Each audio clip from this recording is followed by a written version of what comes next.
ल ल है त यो एकदमै राम्रो लाग्यो नि त यो टेबल एकदमै ठिक छ साथी क्लियर छ के यो टेबल एकदमै क्लियर छ है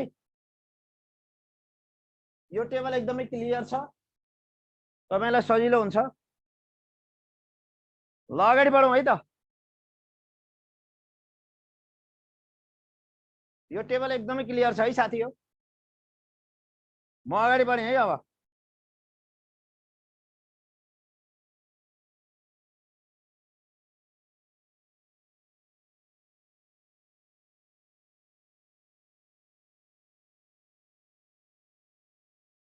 ल यो टेबल एकदम क्लियर छ र आज म अगाडि बढेँ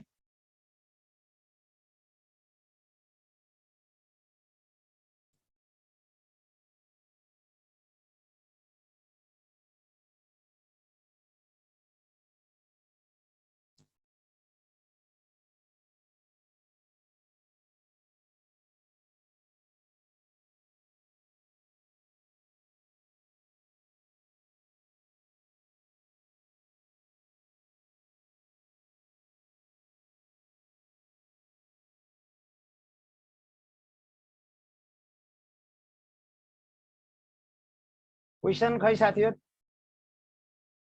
त्यति सेट क्वेसन पठाउनु भयो महत्त्वपूर्ण क्वेसनहरु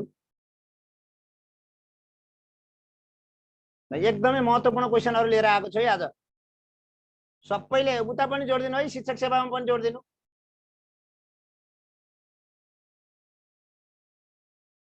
शिक्षक सेवामा पनि जोड्दिनु होला है शिक्षक सेवालाई पनि जोड्दिनु होला है साथी हो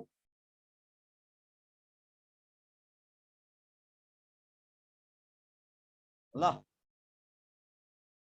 ल है त तार्किक महत्त्वपूर्ण प्रश्नहरु लिएर आएको छु आज मैले ल नेपालको संविधान 2072 ले बालबालिकाले शिक्षा पाउने नैसर्गिक अधिकारलाई कुन रूपमा लिएको छ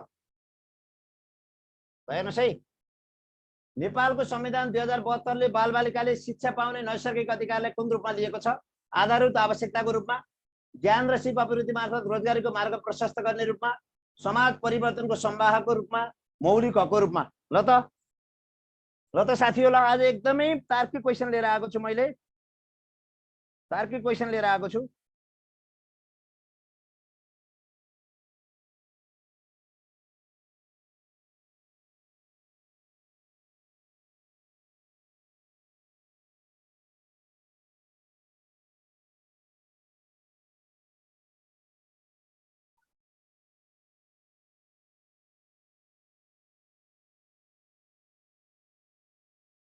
साथी हो नेपालको संविधान 2072 ले बालबालिकाले शिक्षा पाउने नैसर्गिक अधिकारलाई कुन रूपमा लिएको छ कुन रूपमा लिएको छ धेरै जसो साथीहरुले सही उत्तर दिनुभएको छ नेपालको संविधान 2072 ले बालबालिकाले शिक्षा पाउने नैसर्गिक अधिकारलाई कुन रूपमा लिएको छ नैसर्गिक अधिकार भन्ने बित्तिकै अझै क भन्नुभएको छ कतिले बी भन्नुभएको छ हैन यसको सही उत्तर हो मौलिक हकको रूपमा यसको सही उत्तर हो मौलिक हकको रूपमा नैसर्गिक अधिकार भन्नु र जन्मसिद्ध अधिकार भन्नु एउटै हो जन्मसिद्ध अधिकार भन्नु एउटै हो जन्मसिद्ध अधिकार भन्नु एउटै हो यो शिक्षक सेवालाई पनि जोड्दिनु है साथी हो सबैलाई मिल्ने क्वेशन हो यो नेपालको संविधान 2072 ले बालबालिकाले शिक्षा पाउने नैसर्गिक अधिकारलाई कुन रूपमा लिएको छ आधारभूत आवश्यकताको रूपमा हैन ज्ञान र सेवा अभिवृद्धि मार्फत रोजगारीको मार्ग प्रशस्त गर्ने पनि हैन समाज परिवर्तनको संवाहकको रूपमा पनि हैन यो नेपालको संविधान 2072 ले बालबालिकाले शिक्षा पाउने नैसर्गिक अधिकारलाई मौलिक हकको रूपमा लिएको छ है क्वेशन यस्तै तार्किक आउँछ नि साथी हो क्वेशन आउने भनेको यस्तै तार्किक हो है क्वेशन आउने भनेको यस्तै तार्किक प्रश्न हो नम्बर 2 नेपालको संविधान 2072 मा पूर्ण रूपमा छापिएको मौलिक हक तलका मध्ये कुन हो नेपालको संविधान 2072 मा पूर्ण रूपमा छापिएको मौलिक हक तलका मध्ये कुन हो सूचनाको हक गोपनीयताको हक समानताको हक उपभोक्ताको हक ल भन्नुस् कतिले सक्नुहुन्छ यो रिडिङ मटेरियल्समा राख्दिनुस् है प्राविधिक साथीहरु यसलाई रिडिङ मटेरियल्समा राख्दिनु मेरो अनुरोध छ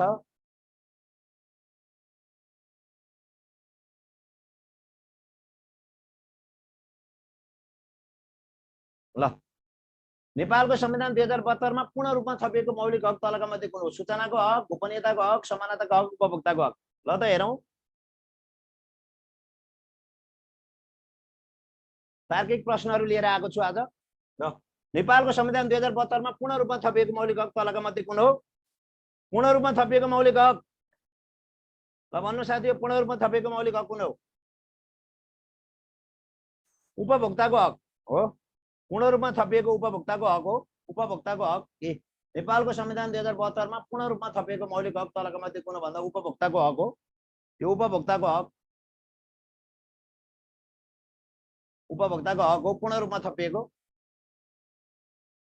ल राज्यले शिक्षा मार्फत मुख्य के अपेक्षा गरेको हुन्छ? यो महत्त्वपूर्ण क्वेशन है। राज्यले शिक्षा मार्फत मुख्य के अपेक्षा गरेको हुन्छ? हेर्नुस् है, राज्यले शिक्षा मार्फत मुख्य के अपेक्षा गरेको हुन्छ? गुणस्तर अभिवृद्धिमा रोजगार, मानव संसाधन विकास, राज्यको स्तरोन्नति, सामाजिक सचेतना। ल त हेर्नु को सक्नुहुन्छ, हेरौँ त यहाँ। खतरा क्वेशन छ नि आजको क्वेशन, एकदमै लोजिकल छन् आजका क्वेशन। राज्यले शिक्षा मार्फत मुख्य के अपेक्षा गरेको हुन्छ?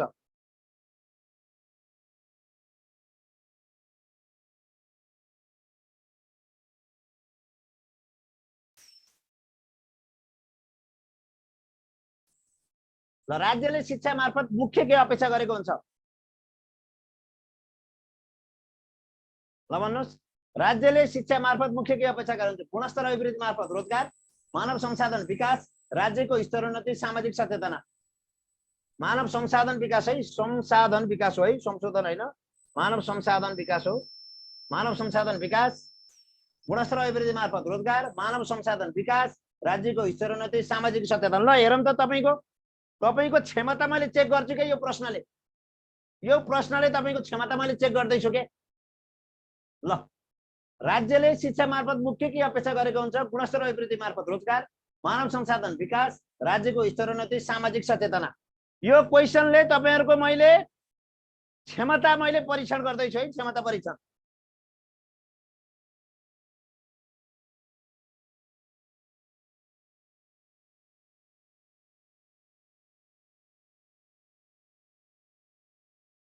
यो प्रश्न मार्फत मैले तपाईहरुको क्षमता परीक्षण गर्दैछु है।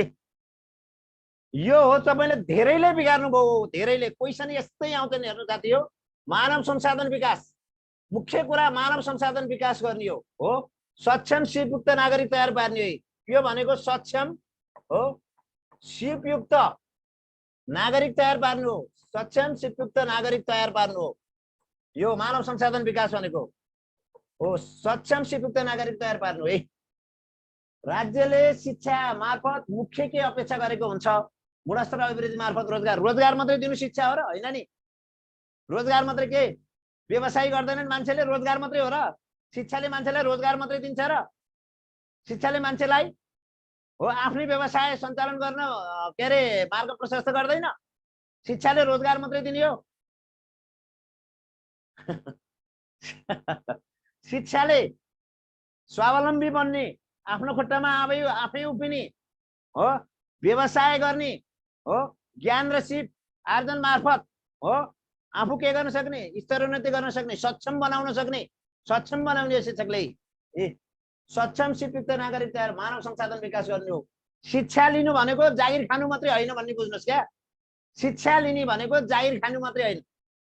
शिक्षाले सामाजिक चेतना मात्रै जगाउँदैन, हामीलाई सक्षम पनि बनाउँछ। चेतना मात्रै जगाउने होइन, शिक्षाले हामीलाई सक्षम पनि बनाउँछ। र मानव संसाधन विकास अथवा सक्षम शिक्षित नागरिक तयार पार्नु हो। राज्यले शिक्षा मार्फत मुख्य के अपेक्षा गरेको हुन्छ? कस्तो लाग्यो साथीहरु क्वेशन? क्वेशन कस्तो छ?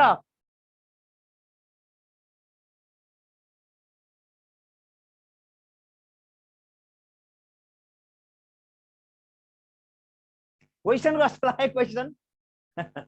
हो त्यस तर्क गर्ने क्षमताको विकास गर्नु है। तर्क गर्ने क्षमताको विकास मैले चाहेकै तपाईहरुसँग भोकन्ते होइन, सूत्र होइन, तपाईहरुले तर्क गर्न सक्ने क्षमताको विकास होस् भन्ने मेरो चाहना छ। ल राष्ट्रिय शिक्षा नीति 2076 को दूरदृष्टि तलका मध्ये कुन हो? हेर्नुस् है, राष्ट्रिय शिक्षा नीति 2076 को दूरदृष्टि तलका मध्ये कुन हो?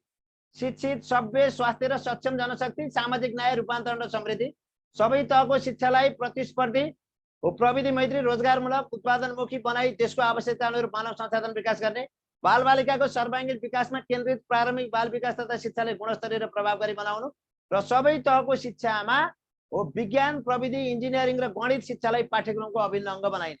ल भन्नुहोस्, राष्ट्रिय शिक्षा नीति 2076 को दूरदृष्टि तलका मध्ये कुन हो? यस्तै प्रश्न आउँछन् है साथी हो, यस्तै प्रश्न आउँछन्।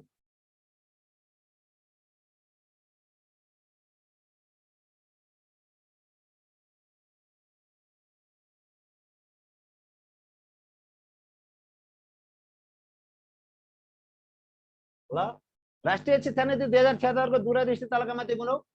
शिक्षित सभ्य स्वास्थ्य र सक्षम जनशक्ति सामाजिक हो, जनशक्ति सामाजिक न्याय। यो दूरदृष्टि हो, यो दूरदृष्टि हो साथी हो, यो हो दूरदृष्टि, यो दूरदृष्टि, यो हो लक्ष्य, यो हो उद्देश्य। उद्देश्य 13 वटा छन्, उद्देश्य 13 वटा छन् सबै तहको। यो हो रणनीति, यो हो रणनीति, रणनीति 33 वटा छन्, रणनीति 33 वटा छन्। यो पहिलाको शिक्षित सभ्य स्वास्थ्य र सक्षम जनशक्ति सामाजिक न्याय रूपान्तरण र समृद्धि भनेको यो राष्ट्रिय शिक्षा नीति 2076 को दूरदृष्टि हो। सबै तहको शिक्षालाई प्रतिस्पर्धी प्रविधि मैत्री रोजगारमूलक उत्पादनमुखी बनाई देशको आवश्यकता अनुरूप मानव संसाधन विकास गर्ने यो लक्ष्य हो। बालबालिकाको सर्वाङ्गीण विकासमा केन्द्रित प्रारम्भिक बाल विकास तथा शिक्षालाई गुणस्तरीय र प्रभावकारी बनाउने यो उद्देश्य हो। सबै तहको शिक्षामा विज्ञान प्रविधि इन्जिनियरिङ र गणित शिक्षालाई पाठ्यक्रमको अभिन्न अङ्ग बनाइने यो हो रणनीति हो। रणनीति 33 वटा छन्, उद्देश्य 13 वटा छन्। यो लेख्ने होइन है, स्क्रिनशट गर्नु। रणनीति भनेको भावी योजना, रणनीति भनेको हामीले काम गर्ने शैली, क्रियाकलाप भनेको क्रियाकलाप रणनीति। अब तपाईहरुले यता सुन्नुहोस्, रणनीति भनेको क्रियाकलाप। अब यता सुन्नुहोस्, यो दूरदृष्टि सधैँ दूरदृष्टि र सोच, यो दूरदृष्टि र सोचमा नारा बनाइएको हुन्छ। नारा के नारा, दूरदृष्टि र सोचमा नारा बनाइएको हुन्छ। छुट्याउने तरिका भनिदिन्छु है म। दूरदृष्टि र सोचमा, यो दूरदृष्टिमा र सोचमा नारा बनाइएको हुन्छ हो। यो लक्ष्यमा जहिले पनि गर्ने भन्ने हुन्छ, गर्ने एकलक्ष्य थपिएको हुन्छ हो। उद्देश्यमा हेर यहाँ नु भन्ने हुन्छ, यसरी थाहा पाउने। उद्देश्यमा तपाईको नु भन्ने हुन्छ र यो तपाईको रणनीतिमा नि ने भन्ने शब्द हुन्छ। हेर यसरी टु गर्ने हो। दूरदृष्टिमा नारा बनाइएको हुन्छ, लक्ष्यमा एकलक्ष्य लगाइएको हुन्छ, रणनीतिमा पनि एकलक्ष्य लगाइएको हुन्छ, तर उद्देश्यमा के लगाइएको हुन्छ यो एकदम ख्याल गर्नु होला। चिन्ने सजिलो आइडिया हो, चिन्ने सजिलो आइडिया। उद्देश्य लक्ष्य हो, दूरदृष्टि लक्ष्य उद्देश्य चिन्ने सजिलो आइडिया। दूरदृष्टि सधैँ नारा बनाइएको हुन्छ, दूरदृष्टिमा एउटा नारा हो। अनि लक्ष्यमा जहिले पनि एकलक्ष्य लगाइएको हुन्छ, उद्देश्यमा हो तल गर्नु हुनु बनाउनु भन्ने हुन्छ हो, र रणनीतिमा नि एकलक्ष्य लगाएको हुन्छ। ल पुरो बुझ्नुहोस्, राष्ट्रिय शिक्षा नीति 2076 को दूरदृष्टि हो शिक्षित सभ्य स्वास्थ्य र सक्षम जनशक्ति सामाजिक न्याय रूपान्तरण समृद्धि। यो नारा बनाइएको छ, सोच र नारामा नारा बनाए, दूरदर्शी र सोचमा नारा बनाइएको हुन्छ। अब लक्ष्यमा एकलक्ष्य लगाइएको हुन्छ। यसरी बुझ्नुहोस्, यसका उद्देश्य 13 वटा छन्, जहाँ कि गर्नु हुनु बनाउनु भन्ने थपिएको हुन्छ, र रणनीति यहाँ 33 वटा छन्। यसमा पनि गर्ने यो उद्देश्य पूरा गर्नका लागि गरिने क्रियाकलाप, उद्देश्य पूरा गर्नका लागि लक्ष्य पूरा गर्नका लागि गरिने क्रियाकलापलाई हामीले रणनीति भनिन्छ। उद्देश्य पूरा गर्ने लक्ष्य पूरा गर्नका लागि गरिने क्रियाकलापहरू हुन् रणनीति। ल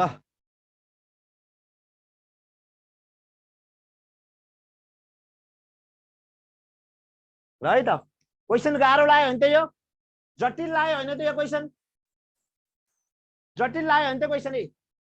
दूरदृष्टिमा नारा बनाइएको हुन्छ, दूरदृष्टि र सोचमा नारा बनाइएको हुन्छ, लक्ष्यमा एकलक्ष्य लगाइएको हुन्छ, गर्ने हो हुने बनाउने भन्ने बनाइएको हुन्छ, उद्देश्यमा गर्नु बनाउनु भन्ने हुन्छ, र रणनीतिमा पनि नि नै हुन्छ।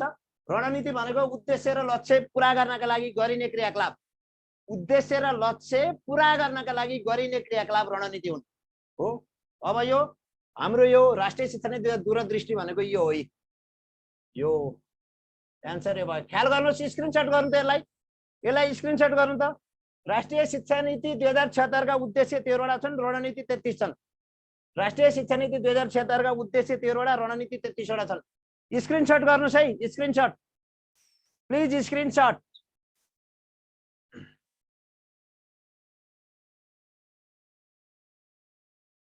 लक्ष्य भित्र उद्देश्य पर्छ है, लक्ष्य भित्र उद्देश्य पर्छ है त साथी हो, लक्ष्य भित्र उद्देश्य पर्छ। लक्ष्य भनेको बृहत हुन्छ, लक्ष्य बृहत, उद्देश्य भन्दा लक्ष्य बृहत हुन्छ। उद्देश्य छोटो समयको हुन्छ, लक्ष्य भन्दा उद्देश्य छोटो समयको हुन्छ। लक्ष्य भित्र उद्देश्य पर्छ।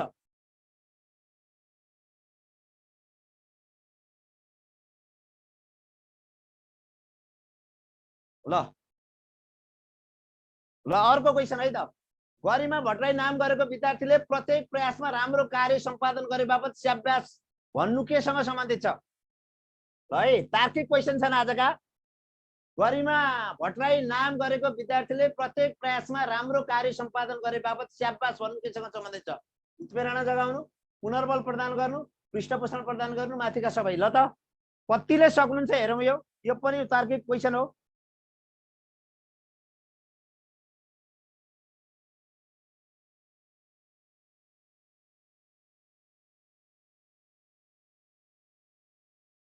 ल भन्नुहोस्, गरिमा भट्टराई नाम गरेको विद्यार्थीले प्रत्येक प्रयासमा राम्रो कार्य सम्पादन गरे बापत स्याबास भन्नु केसँग सम्बन्धित छ? उत्प्रेरणा जगाउनु, पुनर्बल प्रदान गर्नु, पृष्ठपोषण प्रदान गर्नु, माथिका सबै।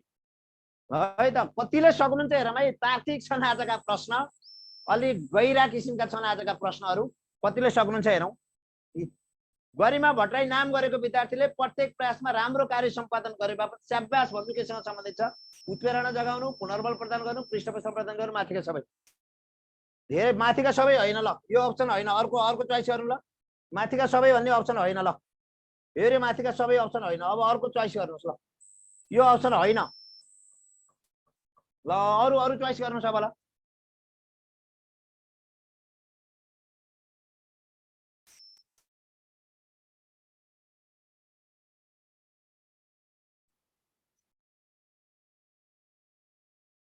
यो चाख जगाउनु, रुचि, कथा भन्नु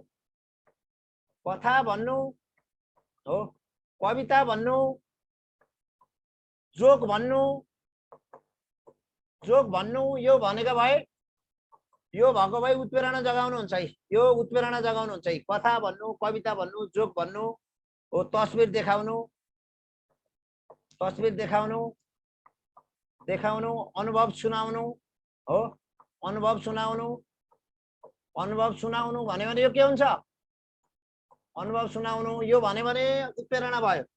पुनर्बल भनेको पुरस्कार दिनु हो, पुरस्कार दिनु, स्याबासी दिनु, स्याबासी दिनु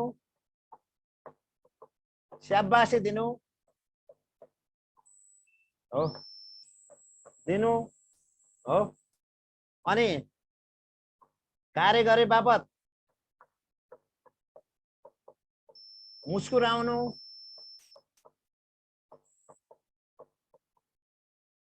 हो। यो चाहिने पुनर्बल प्रदान गर्नु हो।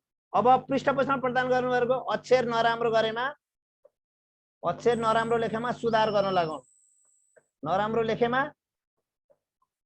अक्षर नराम्रो लेखेमा सुधार गर्न लगाउनु। यो भनेको पृष्ठपोषण प्रदान गर्नु, सुधार गर्न निर्देशन गर्नु,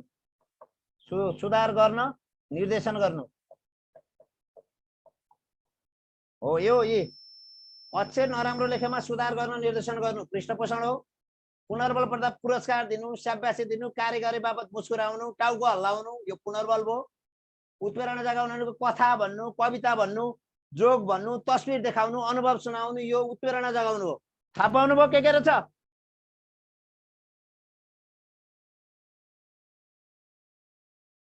के रहेछ थाहा पाउनु भयो? हेर्नुहोस्,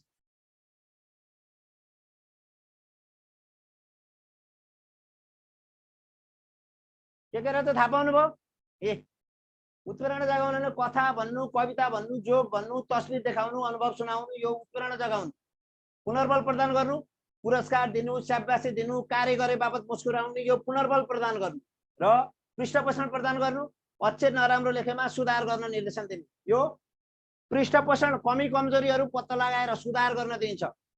पृष्ठपोषण कमी कमजोरीहरू पत्ता लगाएर सुधार गर्न दिन्छ। पुनर्बल हो राम्रो कार्य गरे बापत त्यो कार्यलाई थप बढाउनका लागि पुनर्बल प्रदान गरिन्छ हो। र उत्प्रेरणा जगाउनु, सुरुमा अभिरुचि जगाउन, उत्सुकता जगाउन, चाख जगाउन, ध्यानाकर्षण गर्न उत्प्रेरणा गरिन्छ, उत्प्रेरणा दिन्छ। ध्यानाकर्षण गर्न, चाख जगाउन, अभिरुचि जगाउन उत्प्रेरणा दिन्छ हो। कुनै पनि कार्य गरे बापत त्यो कार्यलाई थप सुधार, थप राम्रो बनाउनका लागि पुनर्बल दिइन्छ। विद्यार्थीहरूको कमी कमजोरी पत्ता लगाएर सुधार गर्नका लागि पृष्ठपोषण दिइन्छ। कथा भन्नु, कविता भन्नु, जोक भन्नु, तस्बिर देखाउनु, अनुभव सुनाउनु, उत्प्रेरणा जगाउनु, पुनर्बल प्रदान, पुरस्कार दिनु, स्याबासी दिनु, कार्य गरेका बापत मुस्कुराउने, पुनर्बल प्रदान गर्नु, पृष्ठपोषण प्रदान गर्नुको, अक्षर नराम्रो लेखेमा सुधार गर्न निर्देशन दियो भने यो पृष्ठपोषण प्रदान गर्नुको। Are you clear?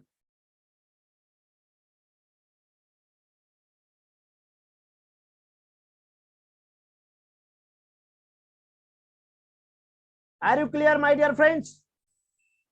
Are you clear?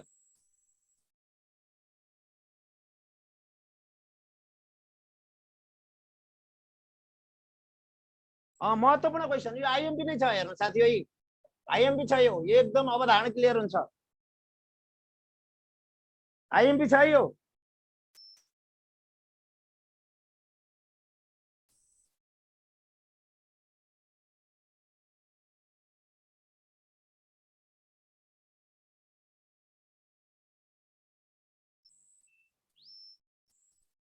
ल अगाडि बढे है मित्रहरू, अगाडि बढे म, अगाडि बढे म।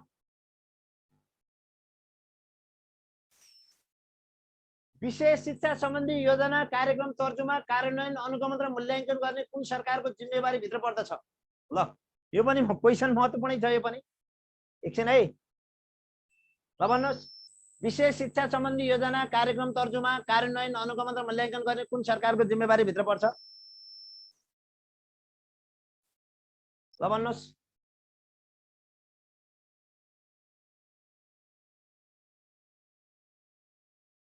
ल विशेष शिक्षा सम्बन्धी योजना, कार्यक्रम, तर्जुमा, कार्यान्वयन, अनुगमन र मूल्याङ्कन गर्ने कुन सरकारको जिम्मेवारी भित्र पर्दछ? ल भन्नुहोस्, कुन सरकारको जिम्मेवारी भित्र पर्दछ? ल त हेरौँ कतिको सक्नुहुन्छ, कतिको सक्नुहुन्छ हेरौँ त। ल कतिको छ तपाईको लोजिक, कतिको लोजिक छ विशेष शिक्षा सम्बन्धीको व्यवस्था?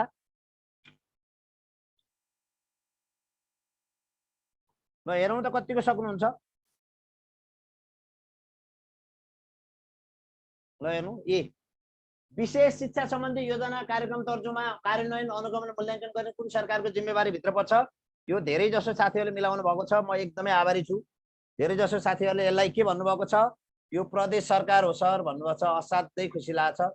तालिम सञ्चालन पनि यसैले गर्छ हो, तालिम शिक्षक तालिम सञ्चालनको जिम्मा पनि यसैलाई छ, तालिम सञ्चालन र व्यवस्थापन गर्ने जिम्मा पनि यसैलाई छ प्रदेश सरकारलाई। तालिम सञ्चालन र व्यवस्थापन हो, तालिम सञ्चालन र व्यवस्थापन, शिक्षक तालिम हो, शिक्षक तालिम सञ्चालन र व्यवस्थापनको जिम्मा पनि प्रदेश सरकारलाई नै छ हो। विशेष शिक्षा सम्बन्धी योजना, कार्यक्रम, तर्जुमा, कार्यान्वयन, अनुगमन र मूल्याङ्कन गर्ने यो प्रदेश सरकारको हो। शिक्षक तालिम सञ्चालन र व्यवस्थापन गर्ने पनि यसैको छ।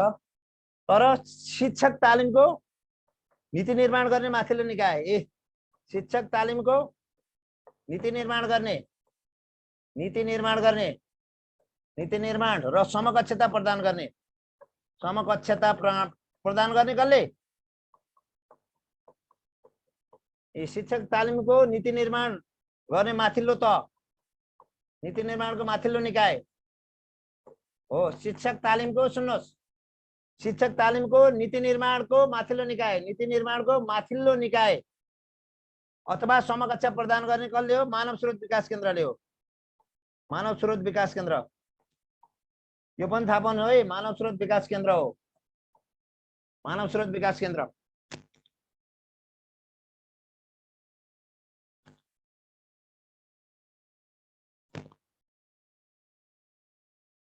मानव स्रोत विकास केन्द्र हो। सुन्नुहोस्, विशेष शिक्षा सम्बन्धी योजना कार्यक्रम यो प्रदेश सरकारले शिक्षक तालिम सञ्चालन व्यवस्थापन गर्छ। तर तालिमको नीति निर्माण गर्ने माथिल्लो निकाय, तालिमको समकक्षता प्रदान गर्ने माथिल्लो निकाय मानव स्रोत विकास केन्द्र हो। तालिमको समकक्षता निर्धारण गर्ने माथिल्लो निकाय, तालिमको नीति निर्माण गर्ने माथिल्लो निकाय मानव स्रोत विकास केन्द्र हो। तर तालिम सञ्चालन र व्यवस्थापन गर्ने प्रदेश सरकार अन्तर्गत पर्छ। शिक्षक तालिम सञ्चालन र व्यवस्थापन प्रदेश सरकार, तर नीति निर्माण गर्ने र समकक्षता प्रदान गर्ने माथिल्लो निकाय तालिमको मानव स्रोत विकास केन्द्र।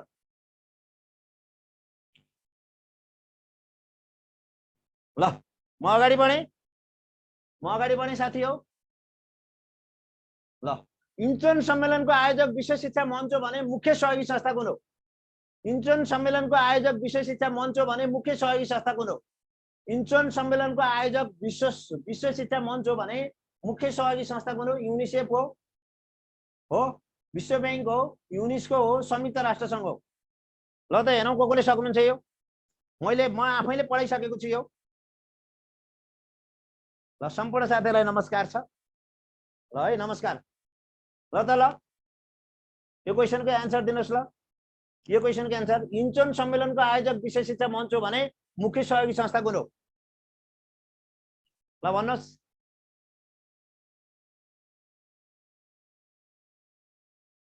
ल मुख्य सहयोगी संस्था कुन हो?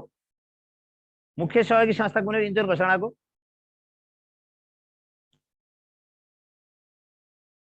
बिगार्नुभयो साथी हो, बिगार्नुभयो। आजका क्वेसन कडा छन् है साथी हो, आजका क्वेसन कडा छन्, आजका क्वेसन कडा छन्। यो युनेस्को हो, यो युनेस्को हो, युनेस्को हो। इन्चोन सम्मेलनको आयोजक विश्व शिक्षा मञ्च हो भने मुख्य सहयोगी संस्था कुन हो भन्दा इन्चोन घोषणाको मुख्य युनेस्को हो।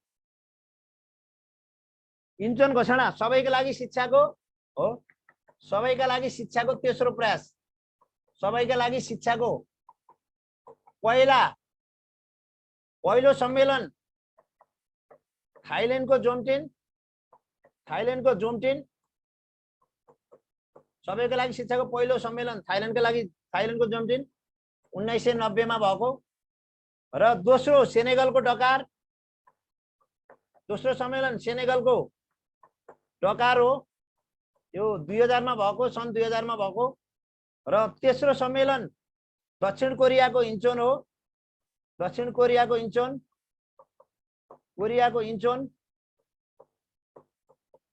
यो 2015 मा भएको है, 2015 मा भएको, यो थाहा पाउनु पर्यो।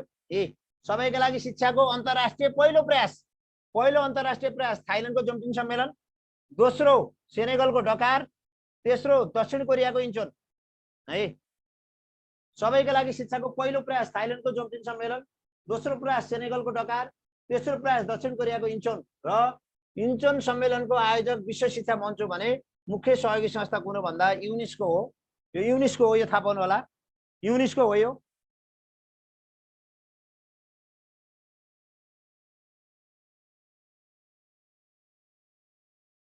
ल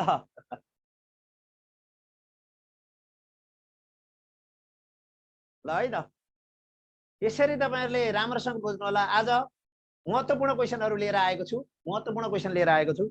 यहाँ लेख्नु भएको छ यति डिटेल्ससम्म पढाउने सर अहिलेसम्म वर्ल्ड बेस्ट भन्नुभएको छ। धन्यवाद, धन्यवाद सर, धन्यवाद है। इन्चोन सम्मेलनको आयोजक विश्व शिक्षा मञ्च भने मुख्य सहयोगी संस्था कुन भने नि युनेस्को है। सबैका लागि शिक्षाको पहिलो अन्तर्राष्ट्रिय प्रयास थाइल्यान्डको जोम्टिन, दोस्रो सेनेगलको डकार, तेस्रो दक्षिण कोरियाको इन्चोन। यो सन् कतिमा भएको? थाइल्यान्डको जोम्टिन सम्मेलन सन् 1990 मा, सेनेगलको डकार सम्मेलन सन् 2000 मा, दक्षिण कोरियाको इन्चोन सम्मेलन 2015 मा, इन्चोन घोषणा 2015 मा, सन् 2015 मा है त। यो इन्चोन सम्मेलनको आयोजक विश्व शिक्षा मञ्च भने मुख्य सहयोगी संस्था युनेस्को। ल म अगाडि बढेँ। दिगो विकासको मूल सिद्धान्त कुन होला? क्वेशन आज अलिकति तार्किकै क्वेशन छन्। दिगो विकासको मूल सिद्धान्त कुन हो? मानवका आधारभूत आवश्यकता परिपूर्ति सहित प्रकृति स्रोतको समुचित प्रयोग, समाजको दीर्घकालीन विकास, जैविक विविधताको संरक्षण, पारिस्थितिक पद्धतिको स्तरोन्नति। मानवका आधारभूत आवश्यकता परिपूर्ति सहित प्रकृति स्रोतको समुचित प्रयोग, समाजको दीर्घकालीन विकास, जैविक विविधताको संरक्षण, पारिस्थितिक पद्धतिको स्तरोन्नति। ल भन्नुहोस् भन्नुहोस् है साथी हो, दिगो विकासको मूल सिद्धान्त कुन हो? मानवका आधारभूत आवश्यकता परिपूर्ति सहितको प्राकृतिक स्रोतको समुचित प्रयोग, समाजको दीर्घकालीन विकास, जैविक विविधताको संरक्षण, पारिस्थितिक पद्धतिको स्तरोन्नति। ल हेरौँ त तपाईहरुको एन्सर हेरौँ। म त एन्सरै हेर्न लालायित छु। कस्तो एन्सर भन्नुहुन्छ त्यो हेर्न लालायित छु।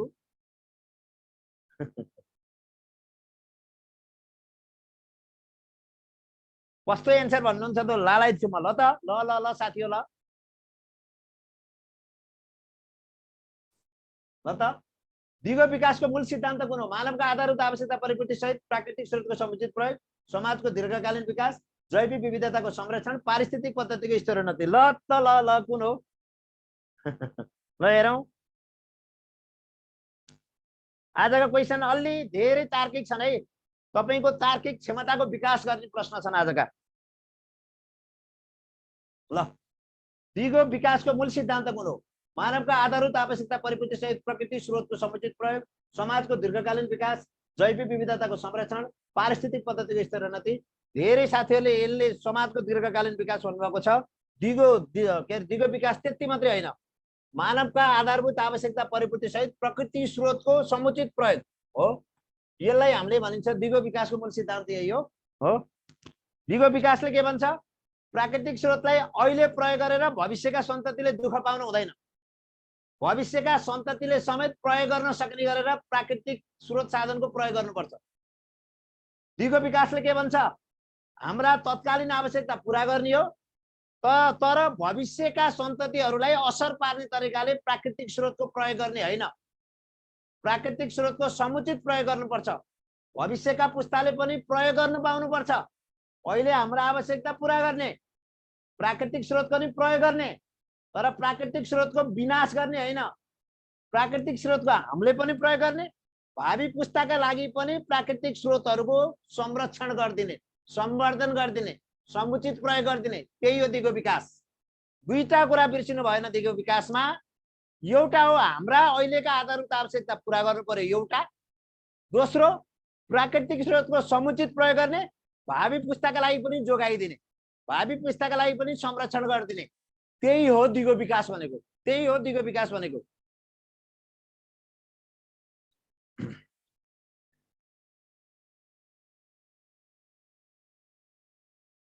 ल है त नातिनुस् है। यी प्रश्नहरू तपाईले छलफल गर्नुभयो भने तपाईको त्यो सोचाइको लेभल, तार्किक लेभल, विश्लेषणात्मक लेभल हाई हुन्छ। कति पनि नातिनुस्। यी प्रश्नले तपाईको तर्क गर्ने क्षमता, तपाईको विश्लेषण गर्ने क्षमता हैन, तपाईको आत्मविश्वास बढाउँदै जान्छ। यस्ता प्रश्नले तपाईको तर्क गर्ने क्षमता, सृजनशीलता हैन, विश्लेषण गर्ने क्षमता बढाउँदै तपाईको आत्मविश्वास बढाउँछ र तपाईले जस्ता प्रश्न आए पनि सल्भ गर्न सक्नुहुन्छ।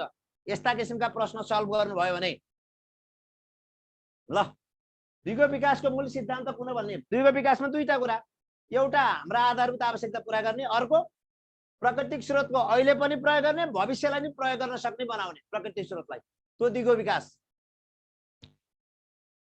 ल नेपालमा दिगो विकास सम्बन्धी नीति कहिलेदेखि लागू भएको? नेपालमा दिगो विकास सम्बन्धी नीति कहिलेदेखि? 8औं योजना, 9औं योजना, 10औं योजना, 15औं योजना। नेपालमा दिगो विकास सम्बन्धी नीति कहिलेदेखि लागू भएको? 8औं योजनाबाट, 9औं योजनाबाट, 10औं योजनाबाट, 15औं योजनाबाट। ल भन्नु, यो त मिलाउनुहुन्छ होला। म ढुक्क छु यसमा त। यो शिक्षक सेवा आयोगलाई पनि मिल्ने, लाइसेन्सलाई पनि मिल्ने, प्रासलाई पनि मिल्ने, बिनीलाई पनि मिल्ने, शिक्षा अधिकृतलाई पनि मिल्ने प्रश्नहरू लिएर आएको छु आज। ल शिक्षक लाइसेन्स टार्गेट, तर यो शिक्षक सेवाको प्रथम पत्र पनि मिल्छ, बिनीलाई पनि मिल्छ, प्रासलाई पनि मिल्छ, शिक्षा अधिकृतलाई पनि मिल्छ है। टार्गेट शिक्षक लाइसेन्स। ल नेपालमा दिगो विकास सम्बन्धी नीति कहिलेदेखि लागू भएको? ल भन्नुहोस् त। ल भन्नु साथी हो। ए भन्नु न मित्रहरू, भन्नुहोस्। भन्नु न, भन्नु दिगो। ल भनौँ त, हेरौँ ल। 8औं योजना, 9औं योजना, 10औं योजना,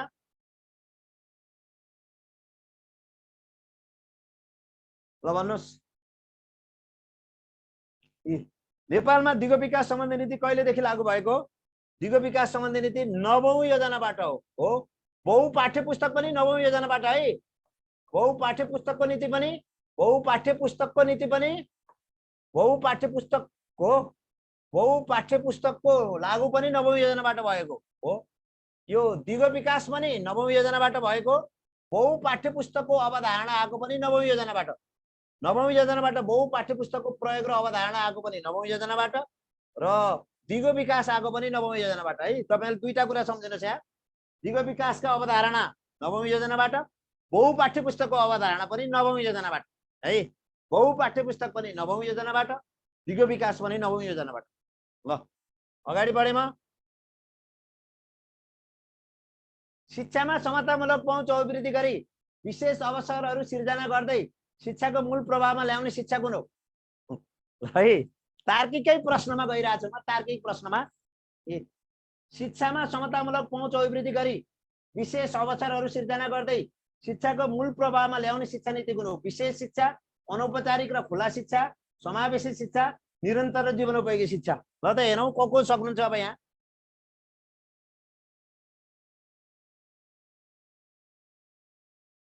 हेरौँ त कोले सक्नुहुन्छ। शिक्षामा समतामूलक पहुँच अभिवृद्धि गरी विशेष अवसरहरू सिर्जना गर्दै शिक्षाको मूल प्रभावमा ल्याउने शिक्षा कुन हो? विशेष शिक्षा, अनौपचारिक र खुला शिक्षा, समावेशी शिक्षा, निरन्तर र जीवनोपयोगी शिक्षा। हेरौँ हेरौँ हेरौँ हेरौँ साथीहरु सबैको एन्सर। सबैको एन्सर हेर्न मन लाग्यो कि म त। सबैको एन्सर हेर्न मन लाग्यो म साथीहरु। तपाईले लेखेको एन्सर हेर्न मन लाग्यो मलाई। ल शिक्षामा समतामूलक पहुँच अभिवृद्धि गरी विशेष अवसरहरू सिर्जना गर्दै शिक्षाको मूल प्रभावमा ल्याउने शिक्षा कुन हो? विशेष शिक्षा, अनौपचारिक र खुला शिक्षा, समावेशी शिक्षा, निरन्तर र जीवनोपयोगी शिक्षा। धेरै जसले मिलाउनु भएको छ है। अहिले त म बल्ल तपाईहरु सही निर्णयमा पुग्नु भएको छ यो पटक यो प्रश्नमा है। यो प्रश्न हो समावेशी शिक्षा। धेरैले मिलाउनु भएको छ यो। समावेशी शिक्षा हो यो। समावेशी शिक्षा, समावेशी शिक्षा। शिक्षामा समतामूलक पहुँच अभिवृद्धि गरी विशेष अवसरहरू सिर्जना गर्दै शिक्षाको मूल प्रभावमा ल्याउने शिक्षा कुन हो भनेर भन्यो भने यो के हो? समावेशी शिक्षा। समावेशी शिक्षामा हो अपाङ्ग र सपाङ्गलाई सँगै राखेर दिने शिक्षा। सपाङ्गलाई सँगै राखेर दिने शिक्षा, सँगै राखेर नियमित पद्धतिमा दिने शिक्षा पनि हो। नियमित पद्धतिमा दिने शिक्षा, पद्धतिमा दिने शिक्षा पनि हो। दिने शिक्षा पनि समावेशी शिक्षा हो। यो हो समावेशी शिक्षा। अर्को विभेद रहित वातावरणमा हो। विपन्न हो। विपन्नलाई र अपाङ्गलाई विभेद रहित वातावरणमा दिने शिक्षा पनि समावेशी शिक्षा हो। विभेद रहित वातावरणमा दिने शिक्षा, वातावरणमा दिने शिक्षा पनि के हो? दिने शिक्षा पनि समावेशी शिक्षा हो। अपाङ्ग र सपाङ्गलाई सँगै राखेर नियमित पद्धतिमा दिने शिक्षा, विपन्न अपाङ्ग आदिलाई विभेद रहित वातावरणमा दिने शिक्षा पनि समावेशी शिक्षा हो। विशेष शिक्षा भनेको अपाङ्गलाई छुट्टै राखेर दिने शिक्षा है। अपाङ्गलाई छुट्टै राखेर दिने शिक्षा, अपाङ्गलाई छुट्टै राखेर दिने शिक्षा हो। राखेर दिने जस्तै बहिरा स्कुल छुट्टै हुँदैन। बहिरा स्कुल के हुन्छ? छुट्टै हुन्छ। र यहाँ यो हाम्रो अप्सन समावेशी शिक्षा हो। यो थाहा पाउनु भएको छ। मैले धेरै कुरा भन्दिन हो। धेरै साथीहरु यो क्वेशन धेरैले मिलाउनु भएको छ। यो क्वेशन धेरैले मिलाउनु भएको छ।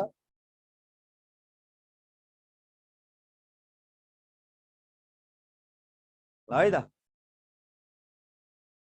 यो कसरी भयो भन्नु भएको छ। कसरी? यसरी नै भयो।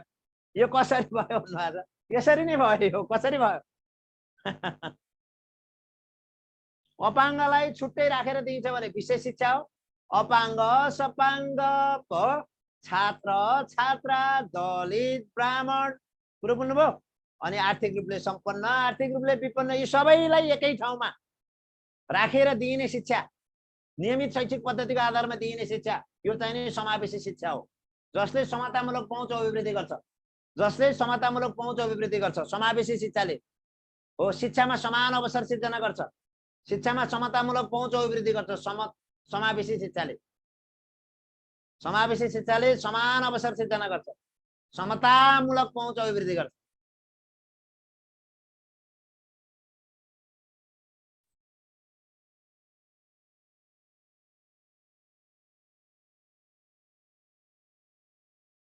ल है त, अब यहीँ बुझिहाल्नु भएको छ, यही हेरेपछि बुझ्नुभयो। अब म गएँ, आजका प्रश्न महत्त्वपूर्ण छन्, धेरै महत्त्वपूर्ण छन् साथी हो। 15औं योजनामा लैङ्गिक समानता तथा महिला सशक्तिकरण अन्तर्गत लैङ्गिक समतामूलक राष्ट्र देखाएको कुन हो? 15औं योजनामा लैङ्गिक समानता तथा महिला सशक्तिकरण अन्तर्गत लैङ्गिक समानतामूलक राष्ट्र देखाएको मध्ये कुन हो?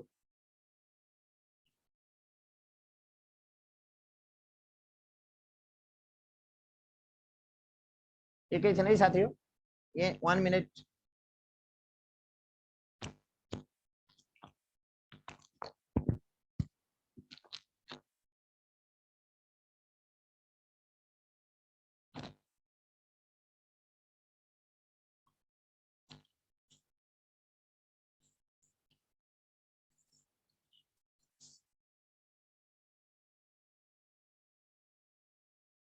भन्नुहोस् कुन हो यो? अहिले मैले भनिदिइसकेको छु, अहिले मैले भनिदिइसकेको छु, अहिले तपाईँहरूलाई मैले क्लु दिइसकेको छु, अहिले मैले क्लु दिइसकेको छु है तपाईँहरूलाई साथी हो, तपाईँहरूलाई मैले अहिले क्लु दिइसकेको छु।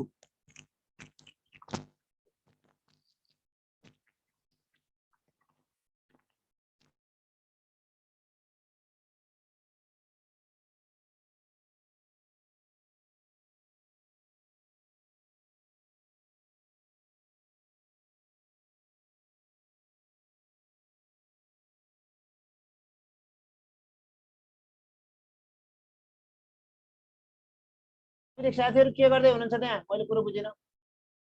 प्राविधिक साथीहरू के गर्दै हुनुहुन्छ त्यहाँ? 15औं योजनामा लैङ्गिक समानता तथा महिला सशक्तिकरण अन्तर्गत लैङ्गिक समानतामूलक राष्ट्र देखाएको कुन हो? सोच हो, लक्ष्य हो, उद्देश्य हो, रणनीति हो? ल भन्नुहोस्। अहिले नै क्लु दिइसकेको छु मैले, अहिले क्लु दिइसकेको छु, अहिले क्लु दिइसकेको छु, अहिले सुरुमै क्लु दिइसकेको छु हो। ल सुन्नुहोस् तपाईँहरूलाई, अहिले नै मैले क्लु दिइसकेको छु हो।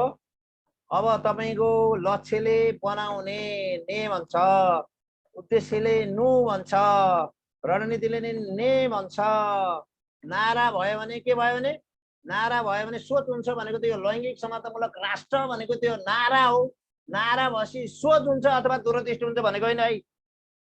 नारा आयो भने कि सोच हो कि दूरदृष्टि हो भनेको केही नै। नारा दियो भने त्यो नारा कि सोच हो कि दूरदृष्टि हो भनेको केही नै।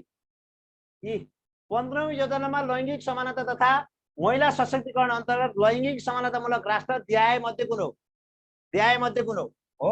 नारा आयो भने के हुन्छ भनेको थिएँ मैले, देखाए मध्ये कुन हो भन्यो भने यो के हो? सोच हो।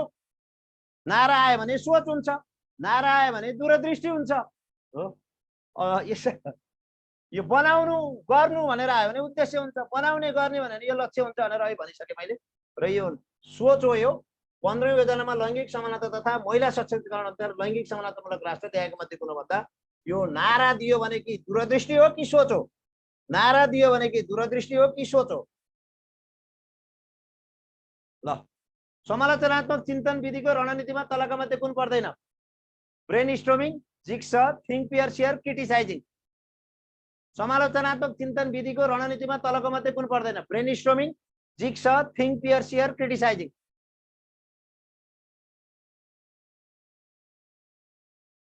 ल भन्नुहोस्, समालोचनात्मक चिन्तन विधिको रणनीतिमा तलको मध्ये कुन पर्दैन? ल हेरौँ त को कोले सक्नुहुन्छ। ल ल साथी हो। ल समालोचनात्मक चिन्तन विधिको रणनीतिमा तलको मध्ये कुन पर्दैन? ल ल ल हेरौँ साथी हो, हेरौँ। नातिनुहोस् है, क्वेसन यसले तपाईँको सृजनशीलताको विकास गराउँछ। समालोचनात्मक चिन्तन विधिको रणनीतिमा तलको मध्ये कुन पर्दैन? Brainstorming, jigsaw, think pair share, criticising. ल ल त साथी हो। ल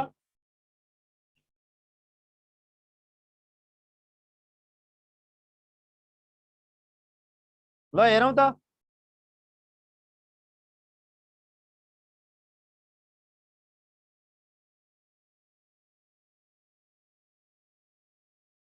ल हेरौँ त हेरौँ हेरौँ साथी होला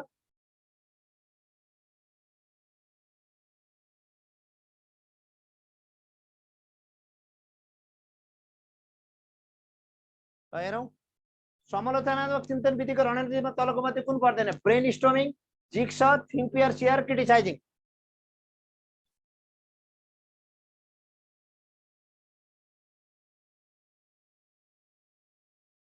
ल भन्नुहोस् ल समालोचनात्मक चिन्तन विधिको रणनीतिमा तलको मध्ये कुन पर्दैन एकदम तार्किक प्रश्न छ रे आजका तार्किक प्रश्न छन् समालोचनात्मक चिन्तन विधिको रणनीति तलको मध्ये कुन पर्दैन ब्रेन स्टोमिङ पर्छ जिक्सा पनि पर्छ थिङ्क पेयर सेयर पनि पर्छ क्रिटिसाइजिङ पर्दैन यो क्रिटिसाइजिङ पर्दैन रणनीतिमा यो छलफल पनि पर्छ है डिस्कसन पनि पर्छ डिस्कसन पनि यसैमा पर्छ है ब्रेन स्टोमिङ पनि पर्छ जिक्सा पनि पर्छ थिङ्क पेयर सेयर पनि पर्छ डिस्कसन पनि पर्छ आइएनटी इन्ट्रेक्सन पनि पर्छ हो तर यसमा के पर्दैन क्रिटिसाइजिङ पर्दैन रणनीतिमा म अगाडि बढे साथी हो सिकारुलाई सो प्रयत्नमा सञ्चार र सहकार्यमा व्यवहारिक सिकाइ ज्ञान र सिप अभिवृद्धिमा जोड दिने विधि कुन हो सिकारुलाई सो प्रयत्न सहित सञ्चार र सहकार्यमा व्यवहारिक सिकाइ ज्ञान र सिप अभिवृद्धिमा जोड दिने शिक्षण विधि कुन हो सिकारुलाई सो प्रयत्नमा सञ्चार र सहकार्यमा व्यवहारिक सिकाइ ज्ञान र सिप अभिवृद्धिमा जोड दिने विधि कुन हो खोज विधि हो परियोजना कार्य विधि हो क्षेत्र कार्य विधि हो समस्या समाधान विधि हो ल भन्नुहोस् त ल भन्नुहोस् त यहाँ के कुरा थाहा पाउनु पर्यो तपाईहरुले थाहा पाउनु पर्यो एउटा सो प्रयत्न थाहा पाउनु पर्यो सञ्चार थाहा पाउनु पर्यो सहकारी थाहा पाउनु पर्यो व्यवहारिक सिप थाहा पाउनु पर्यो हो हेर सो प्रयत्न थाहा पाउनु पर्यो सञ्चार थाहा पाउनु पर्यो सहकारी थाहा पाउनु पर्यो व्यवहारिक सिप थाहा पाउनु पर्यो हो यो केले गर्छ परियोजना कार्यविधिले यो गर्छ केले परियोजना कार्यविधिले है त परियोजना कार्यविधिले ल प्रश्न नम्बर 14 विद्यार्थीको सिकाइ उपलब्धि सम्बन्धी सूचना लिई नतिजालाई पूर्व निर्धारित मापदण्डसँग तुलना गर्नु डटडटो विद्यार्थीहरूको सिकाइ उपलब्धि सम्बन्धी सूचना लिई नतिजालाई पूर्व निर्धारित मापदण्डसँग तुलना गर्नु डटडटो मापन हो परीक्षण हो आकलन हो मूल्याङ्कन हो ल भन्नुहोस् विद्यार्थीको सिकाइ उपलब्धि सम्बन्धी सूचना लिई नतिजालाई पूर्व निर्धारित मापदण्डसँग तुलना गर्नु डटडटो मापन हो परीक्षण हो आकलन हो मूल्याङ्कन हो ल त हेरौँ कोले सक्नुहुन्छ ल त कोले सक्नुहुन्छ हेरौँ विद्यार्थीको सिकाइ उपलब्धि सम्बन्धी सूचना लिई नतिजालाई पूर्व निर्धारित मापदण्डसँग तुलना गर्नु डटडटो मापन हो परीक्षण हो आकलन हो मूल्याङ्कन हो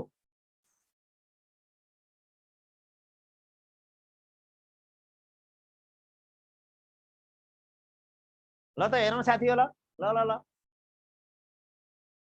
विद्यार्थीको सिकाइ उपलब्धि सम्बन्धी सूचना लिई नतिजालाई पूर्व निर्धारित मापदण्डसँग तुलना गर्नु डटडटो मापन हो परीक्षण हो आकलन हो मूल्याङ्कन हो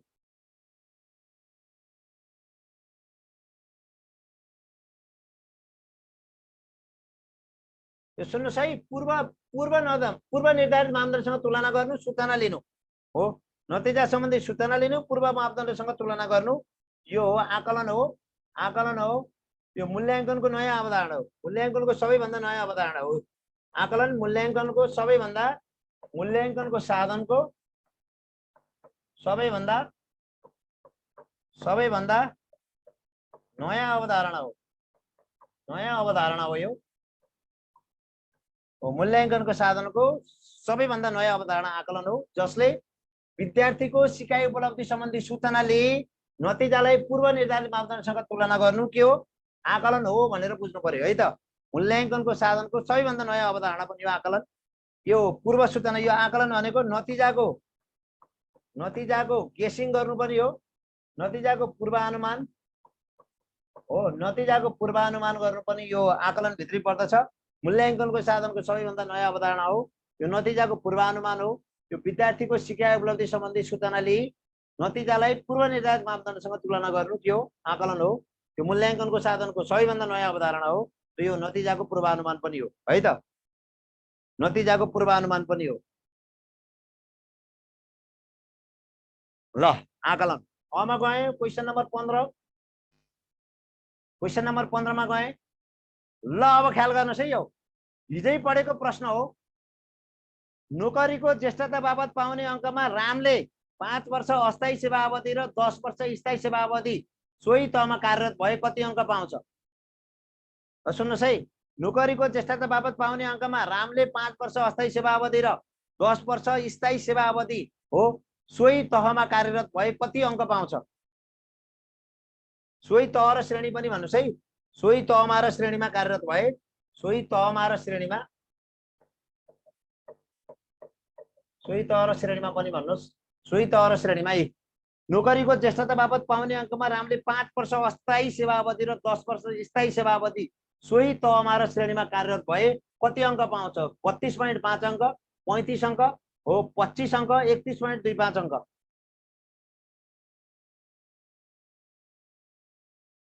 तार्किक क्वेशन छ नै साथी हो, तार्किक प्रश्न। आजका प्रश्नहरू तार्किक छन् है, तार्किक प्रश्न। तार्किक प्रश्नमा गइरहेको छु म। नोकरीको ज्येष्ठता बापत पाउने अङ्कमा रामले 5 वर्ष अस्थायी सेवा अवधि र 10 वर्ष स्थायी सेवा अवधि सोही तहमा र श्रेणीमा कार्यरत भए कति अङ्क पाउँछ? 32.5 अङ्क, 35 अङ्क, 25 अङ्क, 31। अब 5 वर्ष काम गरेको 5 2.5 भनेको 6.25 पायो, 6.25। 10 वर्ष सेवा अवधि भनेको 10 ले 2.5 भन्दा कति अङ्क पाए? 25 अङ्क पायो हो। यसरी 0.25 भयो, 25 र 6 कति अङ्क भयो? 31.25 अङ्क भाइ। अस्थायी सेवा अवधि, अस्थायी सेवा अवधि 5 वर्ष, 5 वर्षको 1.25 का दरले, स्थायी सेवा अवधि 10 वर्ष, 10 वर्ष कार्य गरे बापत 2.5 का दरले 25 अङ्क हो। 10 वर्ष स्थायी सेवा अवधि गरे बापत 2.5 का दरले 25 अङ्क, 5 वर्ष अस्थायी सेवा अवधि गरे बापत 1.25 का दरले 6.25 अङ्क। यसरी हो, यसरी रामले 5 वर्ष अस्थायी सेवा अवधि, 10 वर्ष स्थायी सेवा अवधि काम गरेको हो भने उनले नोकरीको ज्येष्ठता बापत 31.25 अङ्क पाउँछ।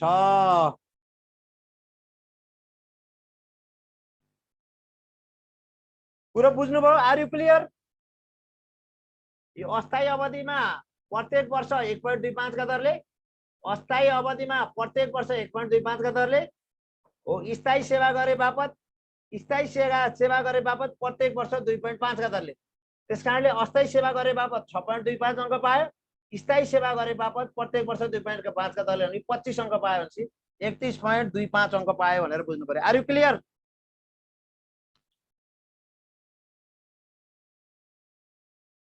Are you clear or not?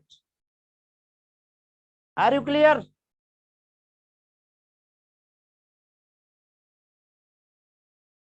हो, अस्थायी सेवा अवधि 5 वर्ष गर्यो, प्रत्येक वर्ष 1.25 का दरले पायो भनेपछि कुल 6.25 पायो। स्थायी सेवा अवधि 10 वर्ष गर्यो, प्रत्येक वर्ष 2.5 का दरले पाएर कति अङ्क पायो? 25 पाएर 31.25 पायो भनेर भन्नु पर्यो है त। जहाँसम्म लाग्छ तपाईहरु यसमा क्लियर हुनुहुन्छ भन्नेमा म ढुक्क छु। अस्थायी सेवा अवधि गरे बापत प्रत्येक वर्ष 1.25 का दरले अङ्क पाउँछ। स्थायी सेवा अवधि गरे बापत प्रत्येक वर्ष 2.5 का दरले हो शिक्षकले नोकरीको ज्येष्ठता बापत अङ्क पाउँछ। नोकरीको ज्येष्ठता बापत एकजना शिक्षकले अस्थायी सेवा अवधि गरेको भए प्रत्येक वर्ष 1.25 का दरले अङ्क पाउँछ। स्थायी सेवा गरेको भए प्रत्येक वर्ष 2.5 का दरले हो अङ्क पाउँछ नोकरीको ज्येष्ठता बापत।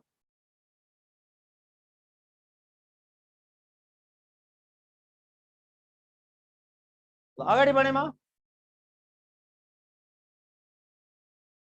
रुब्रिक्सले केलाई जनाउँछ? रुब्रिक्सले केलाई जनाउँछ?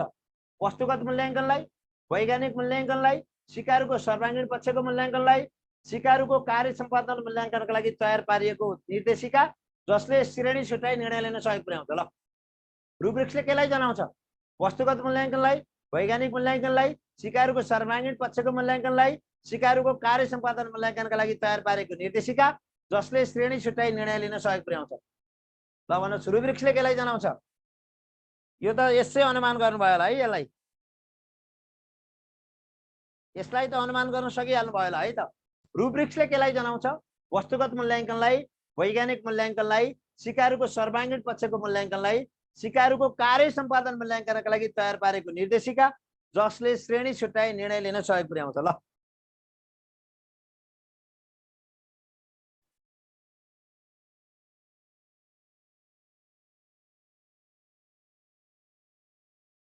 ल भन्नुहोस्, साथी हो। रुब्रिक्सले केलाई जनाउँछ? वस्तुगत मूल्याङ्कनलाई, वैज्ञानिक मूल्याङ्कनलाई, सिकारुको सर्वाङ्गीण पक्षको मूल्याङ्कनलाई, सिकारुको कार्य सम्पादन मूल्याङ्कनका लागि तयार पारेको निर्देशिका जसले श्रेणी छुट्याई निर्णय लिन सहयोग पुर्याउँछ। ल भन्नुहोस्। धेरैले मिलाउनु भएको छ, यो सही उत्तर दिनुभएको छ धेरैले। धेरै साथीहरूले सिकारुको कार्य सम्पादन मूल्याङ्कनका लागि तयार पारेको निर्देशिका जसले श्रेणी छुट्याई निर्णय लिन के पुर्याउँछ? सहयोग पुर्याउँछ। यसैलाई के भनिन्छ? यसैलाई हामीले भनिन्छ के भनिन्छ? रुब्रिक्स भनिन्छ। यसैलाई हामीले के भनिन्छ? रुब्रिक्स भनिन्छ भनेर बुझ्नु पर्यो है त। सिकारुको कार्य सम्पादन मूल्याङ्कनका लागि तयार पारिएको निर्देशिकै रुब्रिक्स हो। सिकारुको कार्य सम्पादन मूल्याङ्कनको लागि तयार पारिएको निर्देशिका, सिकारुको कार्य सम्पादन मूल्याङ्कनका लागि तयार पारिएको निर्देशिका रुब्रिक्स हो। ल अगाडि बढे म। कार्यमूलक अनुसन्धानको प्रयोजन तलका मध्ये कुन होइन? कुन होइन है? कार्यमूलक अनुसन्धानको प्रयोजन तलका मध्ये कुन होइन?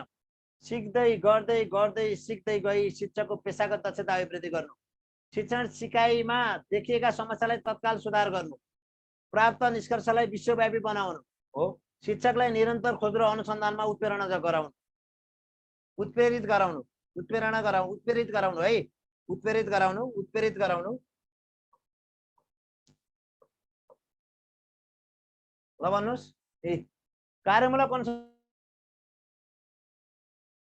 अनुसन्धानको प्रयोजन तलका मध्ये कुन होइन? सिक्दै गर्दै गर्दै सिक्दै गई शिक्षकको पेशागत दक्षता अभिवृद्धि गर्नु, शिक्षण सिकाइमा देखिएका समस्यालाई तत्काल सुधार गर्नु, प्राप्त निष्कर्षलाई विश्वव्यापी बनाउनु, शिक्षकलाई निरन्तर खोज र अनुसन्धानमा उत्प्रेरित गराउनु। ल भन्नुहोस् त, मैले धेरै पटक पढाइसकेको छु, यो धेरै पटक पढाइसकेको प्रश्न हो यो।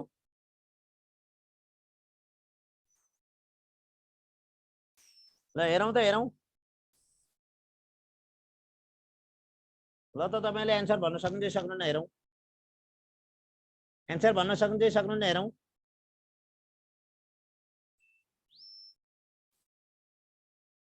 एन्सर भन्न सक्नुहुन्छ सक्नुहुन्न? ल त हेरौँ। एकदमै तार्किक प्रश्नहरुमा गइरहेको छु है म आज। एकदमै तार्किक प्रश्न। कार्यमूलक अनुसन्धानको प्रयोजन तलका मध्ये कुन होइन? हो सिक्दै गर्दै गर्दै सिक्दै गई शिक्षकको पेशागत दक्षता अभिवृद्धि गर्नु, शिक्षण सिकाइमा देखेका समस्यालाई तत्काल सुधार गर्नु, प्राप्त निष्कर्षलाई विश्वव्यापी बनाउनु, शिक्षकलाई निरन्तर खोज र अनुसन्धानमा उत्प्रेरित गराउनु। ल भन्नुहोस्। ल त यति त सक्नु पर्यो साथी हो, तपाईहरुको अपेक्षा त यो त छ त मलाई। ल कार्यमूलक अनुसन्धानको प्रयोजन तलका मध्ये कुन होइन? यति त सक्नु पर्यो है।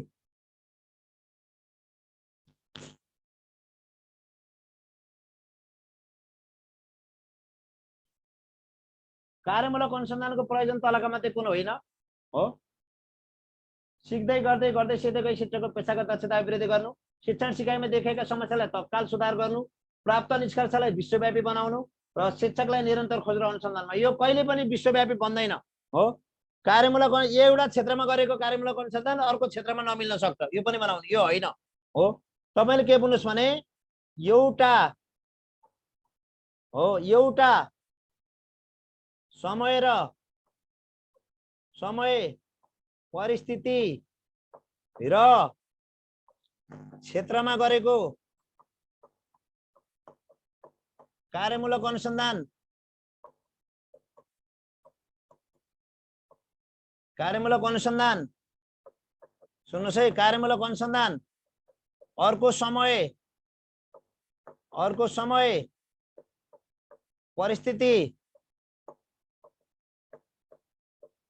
र क्षेत्रमा मेल नखान सक्छ, क्षेत्रमा मेल नखान सक्छ। यो कुराहरु कहिल्यै पनि भुल्नु भएन हो। एउटा समय परिस्थिति र क्षेत्रमा गरिएको कार्यमूलक अनुसन्धान अर्को समय परिस्थिति र क्षेत्रमा मेल नखान सक्छ। त्यसकारणले कार्यमूलक अनुसन्धानको निष्कर्षलाई विश्वव्यापी बनाउन सकिन्न, किनकि एक ठाउँमा गरेको कार्यमूलक अनुसन्धान अर्को ठाउँमा नमिल्न सक्छ। एक ठाउँमा गरेको कार्यमूलक, जस्तै जुम्लामा विद्यार्थी किन नियमित भएनन् भन्नु र काठमाडौँमा विद्यार्थी किन नियमित भएनन्, कारण एउटै नहुन सक्छ। जुम्लामा विद्यार्थीहरू किन नियमित भएनन् र काठमाडौँमा विद्यार्थीहरू किन नियमित भएनन् भन्ने कारण एउटै नहुन सक्छ। त्यहाँ विद्यार्थी अनियमित हुनु र काठमाडौँमा विद्यार्थी अनियमित हुने कुरा मेल नखान सक्छ, त्यसका कारणहरू फरक फरक हुन सक्छन्। त्यसकारणले हो कार्यमूलक अनुसन्धान विश्वव्यापी हुँदैन, यसको निष्कर्ष विश्वव्यापी निकाल्न सकिँदैन। हो कार्यमूलक अनुसन्धानको प्रयोजन तलका मध्ये कुन होइन, हो प्राप्त निष्कर्षलाई विश्वव्यापी बनाउनु, यो यसको यो के होइन, कार्यमूलक अनुसन्धानको यो प्रयोजन होइन। तर कार्यमूलक अनुसन्धान के हो, गर्दै सिक्दै गर्दै गर्दै सिक्दै गई शिक्षकको पेशागत दक्षता अभिवृद्धि गर्नु कार्यमूलक अनुसन्धानको प्रयोजन हो। शिक्षण सिकाइमा देखेका समस्यालाई तत्काल सुधार गर्नु कार्यमूलक अनुसन्धानको प्रयोजन हो। शिक्षकलाई निरन्तर खोज र अनुसन्धानमा उत्प्रेरणा जगाउनु यो पनि कार्यमूलक अनुसन्धानको प्रयोजन हो। तर प्राप्त निष्कर्षलाई विश्वव्यापी बनाउनु कार्यमूलक अनुसन्धानको प्रयोजन होइन। एउटा क्षेत्रमा एउटा समयमा एउटा परिस्थितिमा गरेको कार्यमूलक अनुसन्धान अन्य समयमा अन्य परिस्थितिमा अन्य क्षेत्रमा मेल खाँदैन, मेल नखान सक्छ। त्यसकारणले कार्यमूलक अनुसन्धानको ले निकालेको निष्कर्ष विश्वव्यापी हुँदैन, सर्वमान्य हुँदैन। ल म अगाडि बढे। ल खराब मनोवृत्ति भएका बालबालिकाहरूलाई व्यक्तिगत रूपमा छुट्टा छुट्टै विशेष निर्देशित गरी सही बाटो देखाउनु के हो। खराब मनोवृत्ति भएका बालकहरूलाई व्यक्तिगत रूपमा छुट्टा छुट्टै विशेष निर्देशित गरी सही बाटो देखाउनु के हो। मार्ग निर्देशन, छलफल, निर्देशन, परामर्श। ल त हेरौँ त कसले सक्नुहुन्छ यो। ल ल ल एकछिन। खराब मनोवृत्ति भएका बालबालिकाहरूलाई व्यक्तिगत रूपमा छुट्टा छुट्टै विशेष निर्देशित गरी सही बाटो देखाउनु के हो। मार्ग निर्देशन हो, छलफल हो, निर्देशन हो, परामर्श हो। ल त हेरौँ त साथी होला। ल हेरौँ साथी हो। खराब मनोवृत्ति भएका बालकहरूलाई व्यक्तिगत रूपमा छुट्टा छुट्टै विशेष निर्देशन गरी सही बाटो देखाउनु मार्ग निर्देशन हो, छलफल हो, निर्देशन हो, परामर्श हो। ल भन्नु त। यस्तै किसिमका क्वेसनहरू आउँछन् है।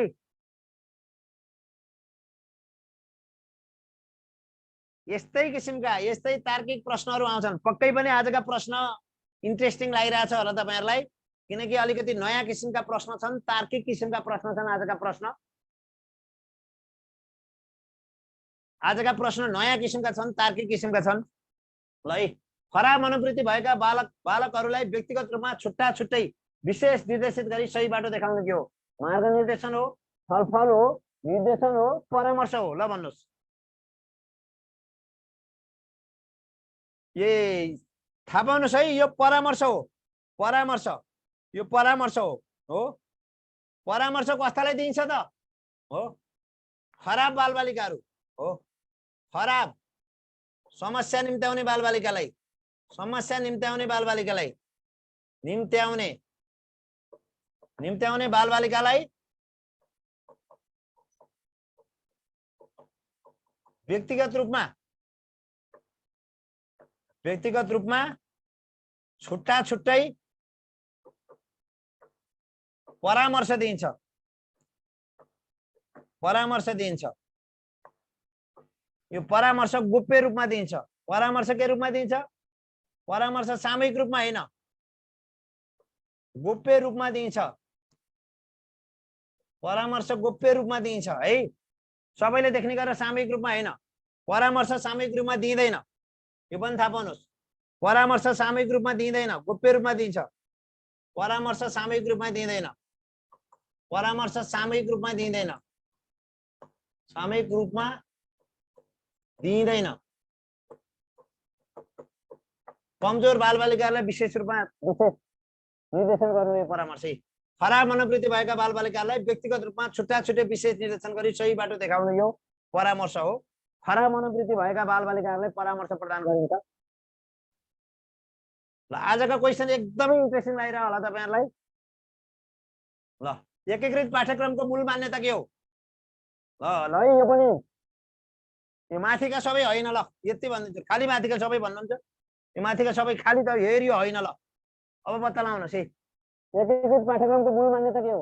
विषयवस्तुलाई सकेसम्म विषयगत रूपमा अन्तर सम्बन्धित गराई सहजीकरण गर्ने, सिकाइमा सिकारुको पूर्ण सहभागितालाई नवीनतम प्रविधिको प्रयोग गर्ने, जीवनोपयोगी सिप र अन्तर्वैयक्तिक सिपलाई विशेष जोड दिने।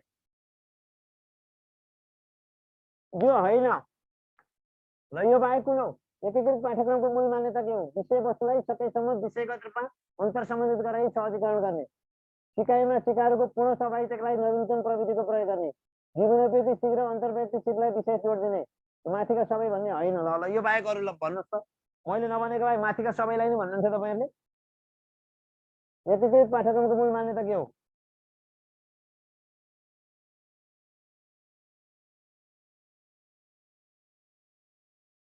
ल ल ल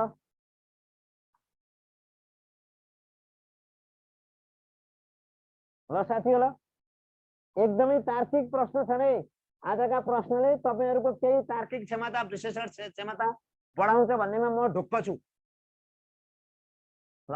एकीकृत पाठ्यक्रमको मूल मान्यता के हो? विषयवस्तुलाई सकेसम्म विषयगत रूपमा अन्तर सम्बन्धित गराई सहजीकरण गर्ने, सिकाइमा सिकारुको पूर्ण सहभागिताका लागि नवीनतम प्रविधिको प्रयोग गर्ने, जीवनोपयोगी सिप र अन्तर्वैयक्तिक सिपलाई विशेष जोड दिने।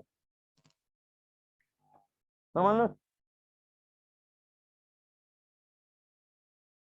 मेरो साउन्ड क्लियर छैन भन्नुभएको हो र होइन? मेरो साउन्ड क्लियर छैन साथी हो?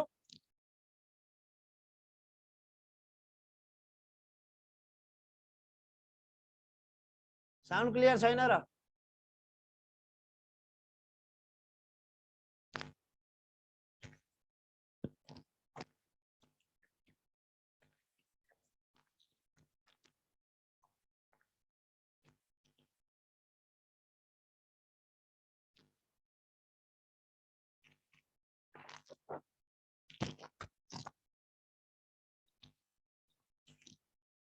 अब क्लियर हुन्छ होला?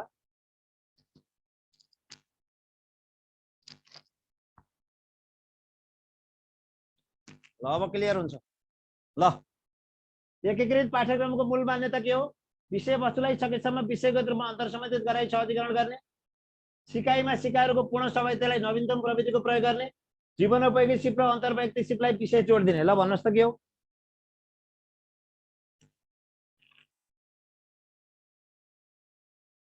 ल भन्नुहोस् के हो ल? एकीकृत पाठ्यक्रमको मूल मान्यता के हो ल? ल हेरौँ त, सबैको उत्तर हेरौँ त एकपटक, सबैको उत्तर, सबैको उत्तर हेरौँ त एकपटक, सबैको उत्तर हेरौँ त एकपटक ल। एकीकृत पाठ्यक्रमको मूल मान्यता के हो? हेरौँ त, सबैको उत्तर हेरौँ त ल। ए, विषयवस्तुलाई सकेसम्म विषयगत रूपमा अन्तर सम्बन्धित गराई सहजीकरण गर्ने, सिकाइमा सिकारुको पूर्ण सहभागितालाई नवीनतम प्रविधिको प्रयोग गर्ने, जीवनोपयोगी सिप र अन्तर्वैयक्तिक सिपलाई विशेष जोड दिने। माथिका सबै ल भन्नुहोस्। ओके, एकीकृत पाठ्यक्रम भनेको के हो? यता हेर्नुहोस् है, एकीकृत पाठ्यक्रम भनेको के हो भनेर सोध्नु भएको छ है। विषयवस्तुलाई सकेसम्म विषयगत रूपमा अन्तर सम्बन्धित गराई सहजीकरण गर्ने, यही हो एकीकृत पाठ्यक्रम भनेकै हो।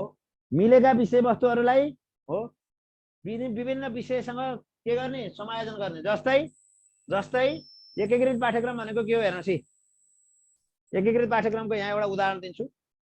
एकीकृत पाठ्यक्रमको यो पानी भन्ने टपिक पढाइयो, पानी पानी भन्ने टपिक पढाइयो एकीकृत पाठ्यक्रम अनुसार। एकीकृत पाठ्यक्रम अनुसार पानी भन्ने टपिक पढाइयो हो, पानी भन्ने टपिक पढाइयो ल। एकीकृत पाठ्यक्रम अनुसार पानी भन्ने पढ, पानीको चित्र, पानीको चित्र बनाइयो भने यो सृजन, पानीको मुहानको चित्र, पानीको मुहानको चित्र बनाइयो भने सृजनात्मक कला हो। मुहानको चित्र बनाइयो भने यो सृजनात्मक कला हो। पानीको मुहानको चित्र बनाइयो भने यो सृजनात्मक कला हो, यो विषय हो, सृजनात्मक कला विषय हो। अनि पानीले अतिथिलाई सत्कार भनियो भने सामाजिक अध्ययन हो। पानीले अतिथिलाई सत्कार, अतिथिलाई, पानीले अतिथिलाई सत्कार गरियो भने हो, सत्कार गरियो भने यो के भयो? यो सामाजिक अध्ययनतिर गयो, सामाजिक अध्ययनतर्फ गयो, सामाजिक अध्ययन तर्फ गयो र यसै गरी हो पानीको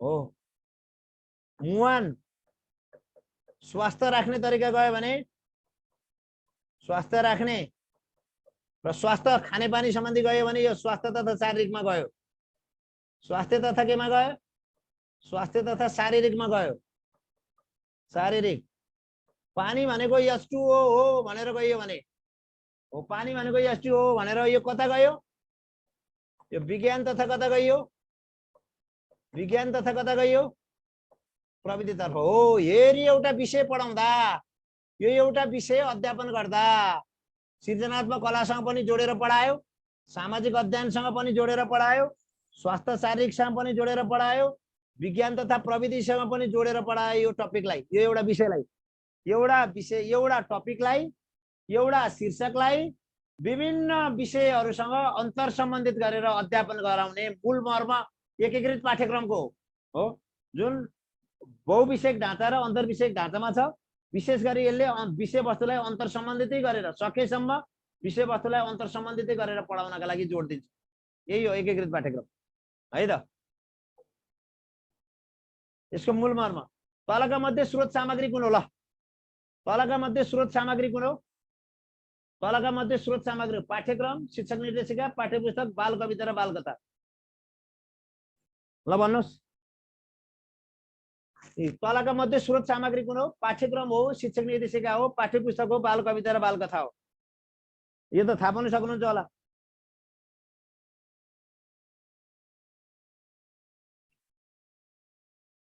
है तलका मध्ये स्रोत सामग्री कुन हो पाठ्यक्रम हो शिक्षक निर्देशिका हो पाठ्यपुस्तक हो बाल कविता र बाल कथा हो ल भन्नुस्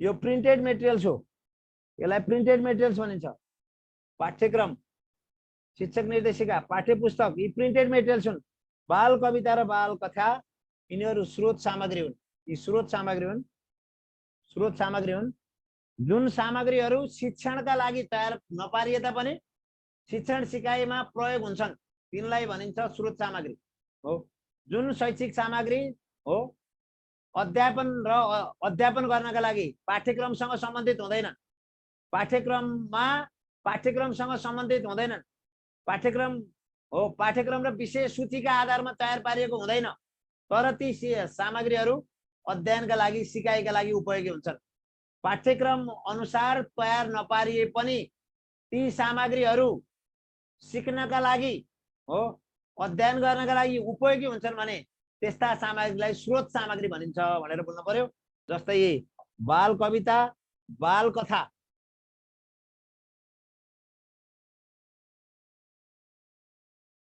है त कुरो बुझ्नुभयो स्रोत र सन्दर्भ सामग्री एउटै हुन् हो स्रोत सामग्री र सन्दर्भ सामग्री एउटै हुन् है त जसलाई के पनि भनिन्छ जसलाई सन्दर्भ सामग्री पनि भनिन्छ जुन पाठ्यक्रम अनुसार हो पढाउनकै लागि पाठ्यक्रम अनुसार अध्यापन गर्नकै लागि तयार नपारिए पनि अध्यापनका लागि उपयोगी हुने शैक्षिक सामग्रीहरू तिनीहरूलाई स्रोत सामग्री वा सन्दर्भ सामग्री भनिन्छ भनेर बुझ्नु पर्यो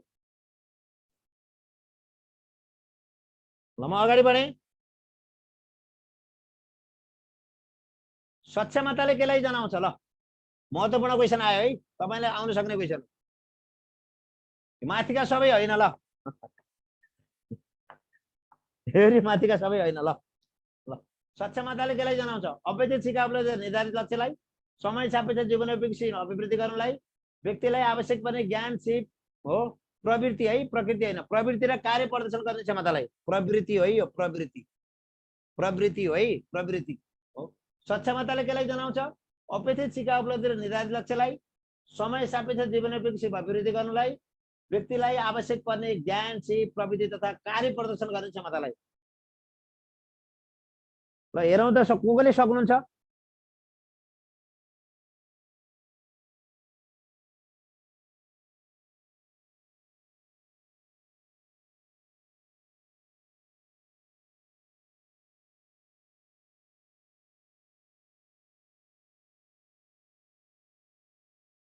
ल भन्नुहोस्, सक्षमता केलाई जनाउँछ? अपेक्षित सिका उपलब्धि निर्धारित लक्ष्यलाई समय सापेक्ष जीवनोपयोगी सेवा अभिवृद्धि गर्नलाई व्यक्तिलाई आवश्यक पर्ने ज्ञान, सिप, प्रवृत्ति तथा कार्य प्रदर्शन गर्ने क्षमतालाई। राम्रोसँग ख्याल गर्नु, यो आउन सक्ने क्वेसन हो, यो इम्पोर्टेन्ट क्वेसन हो, यो महत्त्वपूर्ण विषयवस्तु हो। यो सक्षमताले केलाई जनाउँछ? अपेक्षित सिका उपलब्धि र निर्धारित लक्ष्यलाई समय सापेक्ष जीवनोपयोगी सेवा अभिवृद्धि गर्नलाई व्यक्तिलाई आवश्यक पर्ने ज्ञान, सिप, प्रवृत्ति तथा कार्य प्रदर्शन गर्ने क्षमतालाई। है त यो ग हो। सक्षमताले व्यक्तिलाई आवश्यक पर्ने ज्ञान, सिप, प्रवृत्ति तथा कार्य प्रदर्शन गर्ने क्षमतालाई बुझाउँछ है।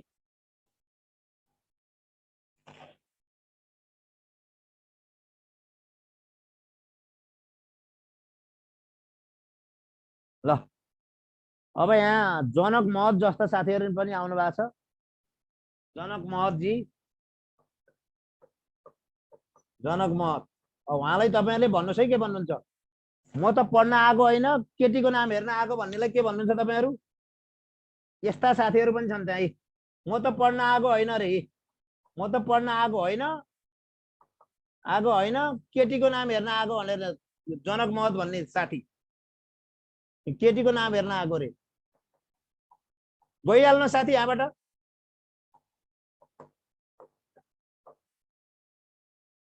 सतीले सरापेको देश यस्तै हो। सतीले सरापेको, यहाँबाट गइहाल्नुहोस् तपाईँ, गइहाल्नुहोस् है यहाँबाट तपाईँ, यहाँ नबस्नुहोस्। जनक महत जी यहाँबाट गइहाल्नुहोस्। ल सार्वजनिक विदा दिने सूचीमा सन् 2023 मा नेपाल कतिौं स्थानमा छ?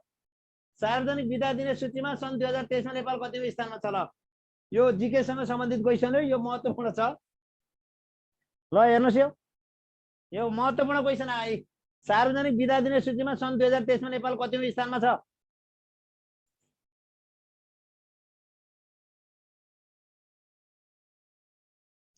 ल भन्नुस्। ल साथी हो, कस्तो क्वेशन आयो हेर्नुस् त है।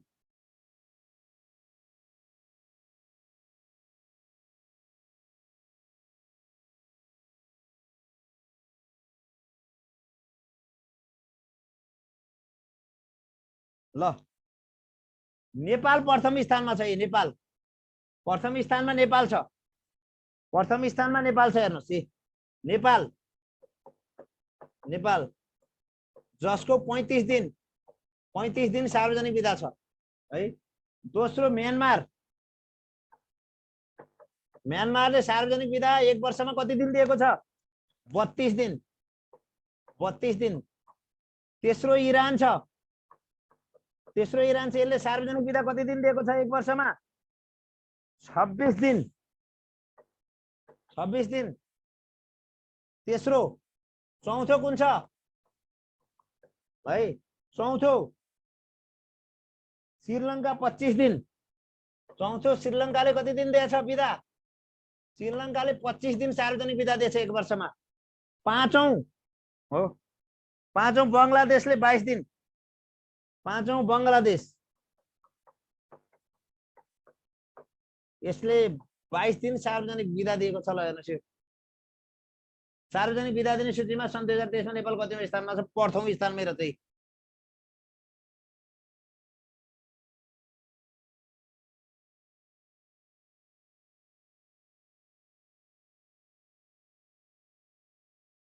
ल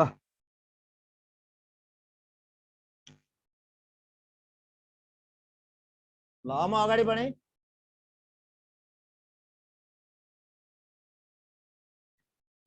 सन् 2023 को चिकित्सा क्षेत्रको नोबेल पुरस्कार, नोबेल पुरस्कार कसलाई प्रदान गरियो? दुईजनालाई प्रदान गरिएको छ नोबेल पुरस्कार। सन् 2023 को चिकित्सा क्षेत्रको नोबेल पुरस्कार कसलाई प्रदान गरियो? यो भर्खरै धेरै समय भएको छैन। यो काटालिना कार्कियो एन्ड ड्युई विजमेनलाई प्रदान गरियो। अब यो एकछिन है, जीके सम्बन्धी क्वेशन भन्दा पनि म शिक्षा सम्बन्धी नै गएँ। शिक्षा सम्बन्धी क्वेशनलाई नै गएँ। शिक्षा सम्बन्धी क्वेशन है। राष्ट्रिय बाल दिवस 2080 को नारा के थियो? ल सुन्नुहोस्, राष्ट्रिय बाल दिवस 2080 को नारा के थियो? यता हेर्नुहोस्, राष्ट्रिय बाल दिवस 2080 को नारा के थियो? यता हेर्नुहोस्, राष्ट्रिय बाल दिवस हो राष्ट्रिय बाल दिवस भाद्र 29 गते मनाइन्छ। राष्ट्रिय बाल दिवस भाद्र 29 गते मनाइन्छ। प्रत्येक भाद्र 29 गते मनाइन्छ। अन्तर्राष्ट्रिय बाल दिवस कहिले मनाइन्छ? अन्तर्राष्ट्रिय बाल दिवस नोभेम्बर कतिमा? अन्तर्राष्ट्रिय बाल दिवस नोभेम्बर 20 मा मनाइन्छ। र राष्ट्रिय बाल दिवस 2080 को नारा के थियो? राष्ट्रिय बाल दिवस 2080 को नारा बाल बालिकामा लगानी सुनिश्चित भविष्यको थालनी हो। बाल बालिकामा लगानी सुनिश्चित भविष्यको थालनी। राष्ट्रिय बाल दिवस 2080 को नारा के थियो? बाल बालिकामा लगानी सुनिश्चित भविष्यको थालनी। राष्ट्रिय बाल दिवस 2080 को नारा के थियो? बाल बालिकामा लगानी सुनिश्चित भविष्यको थालनी। है राष्ट्रिय बाल दिवस 2080 को नारा के थियो? बाल बालिकामा लगानी सुनिश्चित भविष्यको थालनी। राष्ट्रिय बाल दिवस भाद्र 29 गते मनाइन्छ, तर अन्तर्राष्ट्रिय बाल दिवस नोभेम्बर 20 मा मनाइन्छ। तर राष्ट्रिय बाल दिवस 2080 को नारा थियो बाल बालिकामा लगानी सुनिश्चित भविष्यको थालनी। बाल बालिकामा लगानी सुनिश्चित भविष्यको थालनी है। राष्ट्रिय बाल दिवस 2080 को नारा के थियो रे? बाल बालिकामा लगानी सुरक्षित भविष्यको थालनी। अन्तर्राष्ट्रिय साक्षरता 2023 को नारा के थियो? र अन्तर्राष्ट्रिय साक्षरता दिवस 2023 को नारा के थियो? र अन्तर्राष्ट्रिय साक्षरता दिवस हेर्नुस् है, अन्तर्राष्ट्रिय साक्षरता दिवस 2023 को नारा दिगो र शान्तिपूर्ण समाजको लागि साक्षरताको प्रवर्धन हो। अन्तर्राष्ट्रिय साक्षरता दिवस 2023 को नारा दिगो र शान्तिपूर्ण समाजको लागि साक्षरताको प्रवर्धन हो। अन्तर्राष्ट्रिय साक्षरता दिवस 2023 को नारा के थियो? दिगो र शान्तिपूर्ण समाजको लागि साक्षरताको प्रवर्धन। र अन्तर्राष्ट्रिय साक्षरता दिवस सेप्टेम्बर 8 मा मनाइन्छ। अन्तर्राष्ट्रिय साक्षरता दिवस सेप्टेम्बर 8 मा मनाइन्छ। यो 2023 को 57औं अन्तर्राष्ट्रिय साक्षरता दिवस हो। र अन्तर्राष्ट्रिय साक्षरता दिवस 2023 को नारा दिगो र शान्तिपूर्ण समाजको लागि साक्षरताको प्रवर्धन। यो तपाईहरुको एप्लिकेसनमा आउँछ है। राष्ट्रिय शिक्षा दिवस असोज 2 2080 को नारा के थियो? राष्ट्रिय शिक्षा दिवस असोज 2 2080 को नारा के थियो? राष्ट्रिय शिक्षा दिवस असोज 2 2080 को नारा के थियो? राष्ट्रिय शिक्षा दिवस असोज 2 2080 को नारा के थियो? समावेशी र सिपमूलक शिक्षा, स्वदेशमै युवा राष्ट्रको इच्छा। यो हेर्नुस् है, राष्ट्रिय शिक्षा दिवस असोज 2 2080 को नारा के थियो? ल हेर्नुस् है त के थियो यसको नारा? राष्ट्रिय शिक्षा दिवस असोज 2 2080 को नारा के थियो? समावेशी र सिपमूलक शिक्षा, स्वदेशमै युवा राष्ट्रको इच्छा। राष्ट्रिय शिक्षा दिवस असोज 2 2080 को नारा के थियो? समावेशी र सिपमूलक शिक्षा, स्वदेशमै युवा राष्ट्रको इच्छा। राष्ट्रिय शिक्षा दिवस असोज 2 को नारा के थियो? समावेशी र सिपमूलक शिक्षा, स्वदेशमै युवा राष्ट्रको इच्छा। ल हेर यो महत्त्वपूर्ण क्वेशन छ है। यो अलिकति बजेटको क्वेशन अस्ति पनि आहा। ल हेर यो क्वेशन कोले भन्न सक्नुहुन्छ हेरौँ त है। आईएमपी छ, आईएमपी छ। आर्थिक वर्षको बजेट 2080-81 मा नसमेटेको विषय तलका मध्ये कुन हो? निशुल्क पाठ्यपुस्तक, खुला प्रतिस्पर्धाबाट प्रधानाध्यापक छनौट, प्रधानाध्यापक छनौट,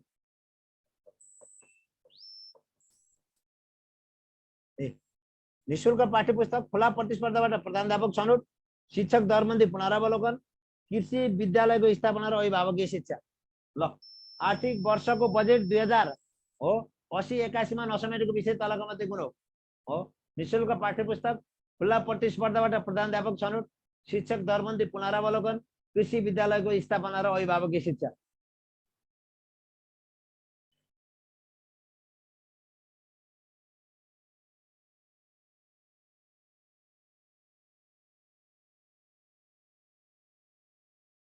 ल आर्थिक वर्षको बजेट 2080-81 मा नसमेटेको विषय तलका मध्ये कुन हो? निशुल्क पाठ्यपुस्तक, खुला प्रतिस्पर्धाबाट प्रधानाध्यापक छनौट, शिक्षक दरबन्दी पुनरावलोकन, कृषि विद्यालयको स्थापना र अभिभावकीय शिक्षा। ल भन्नुस् त कुन हो?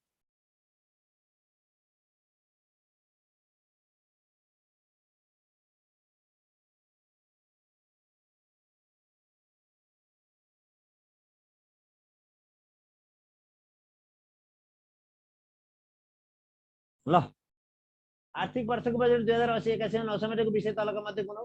निशुल्क पाठ्यपुस्तक, खुला प्रतिस्पर्धाबाट प्रधानाध्यापक छनौट, शिक्षक दरबन्दी पुनरावलोकन, कृषि विद्यालयको स्थापना र अभिभावकीय शिक्षा। ल भन्नुहोस्, यो नसमेटेको विषयवस्तु यही हो है। कृषि विद्यालयको स्थापना र अभिभावकीय शिक्षा समेटेको छैन। यो समेटेको छ, यो समेटेको छ, यो समेटेको छ। आर्थिक वर्षको बजेट 2080-81 ले नसमेटेको विषय यो कृषि विद्यालय स्थापना र अभिभावकीय शिक्षा हो। ल, अन्तर्दृष्टि सिकाइ सिद्धान्तले कुन पक्षमा बढी जोड दिन्छ? अन्तर्दृष्टि सिकाइ सिद्धान्तले कुन पक्षमा बढी जोड दिन्छ? अभ्यासमा आधारित सिकाइ, योजनाबद्ध सिकाइ, परिस्थितिजन्य सिकाइ, सहकार्यमा आधारित सिकाइ। ल ल भन्नुहोस् त, अन्तर्दृष्टि सिकाइ सिद्धान्तले कुन पक्षमा बढी जोड दिन्छ? ल हेरौँ त कोले सक्नुहुन्छ। म आफैले पढाएको विषयवस्तु हो, म आफैले पढाएको विषयवस्तु हो, म आफैले पढाएको विषयवस्तु पनि हो यो। ल भन्नुहोस्, अन्तर्दृष्टि सिकाइ सिद्धान्तले कुन पक्षमा बढी जोड दिन्छ? अभ्यासमा आधारित सिकाइ, योजनाबद्ध सिकाइ, परिस्थितिजन्य सिकाइ, सहकार्यमा आधारित सिकाइ।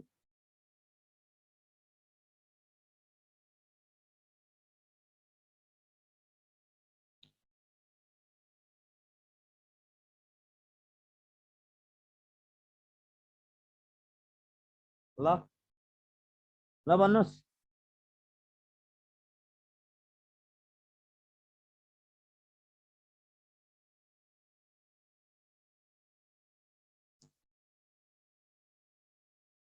ल भन्नुहोस्, ल भन्नुहोस्, भन्नुहोस्। ल, अन्तर्दृष्टि सिकाइ सिद्धान्तले कुन पक्षमा बढी जोड दिन्छ? अभ्यासमा आधारित सिकाइ, योजनाबद्ध सिकाइ, परिस्थितिजन्य सिकाइ, सहकार्यमा आधारित सिकाइ।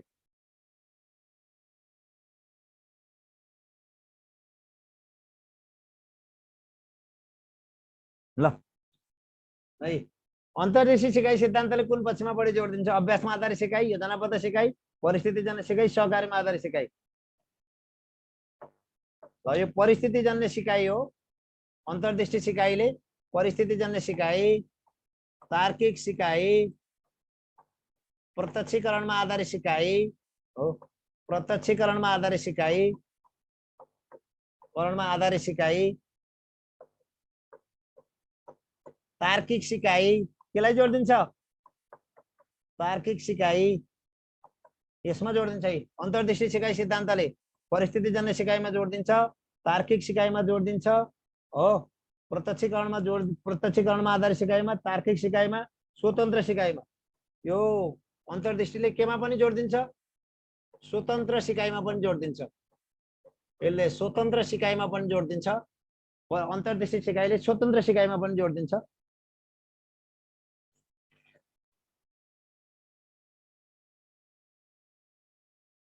है त, म अगाडि बढेँ साथी हो, म अगाडि बढेँ। कार्यपरक सिकाइ सिद्धान्तको आधारभूत अवस्था तलको मध्ये कुन होइन? कार्यपरक सिकाइ सिद्धान्तको आधारभूत अवस्था कुन होइन? उत्तेजना र प्रतिक्रियाको सहसम्बन्ध, सामिप्यता वा निकटता, निकटता है, सामिप्यता वा निकटता, सामिप्यता वा निकटता, निकटता, अभ्यास, अभ्यास र पुनर्बल, अभ्यास र पुनर्बल। ल, कार्यपरक सिकाइ सिद्धान्तको आधारभूत अवस्था तलको मध्ये कुन होइन? उत्तेजना र प्रतिक्रियाको सहसम्बन्ध, सामिप्यता वा निकटता, अभ्यास र पुनर्बल। ल भन्नुहोस्, कार्यपरक सिकाइ सिद्धान्तको आधारभूत अवस्था तलको मध्ये कुन होइन? उत्तेजना र प्रतिक्रियाको सहसम्बन्ध, सामिप्यता वा निकटता, अभ्यास र पुनर्बल। ल भन्नुहोस्।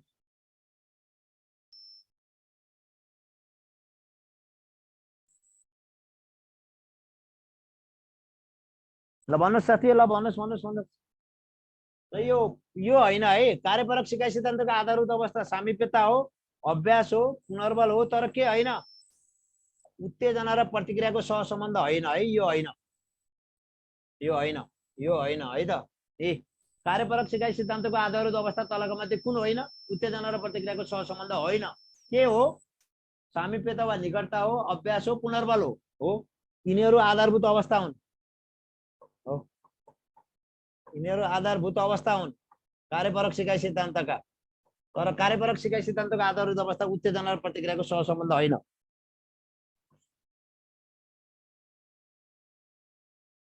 है त।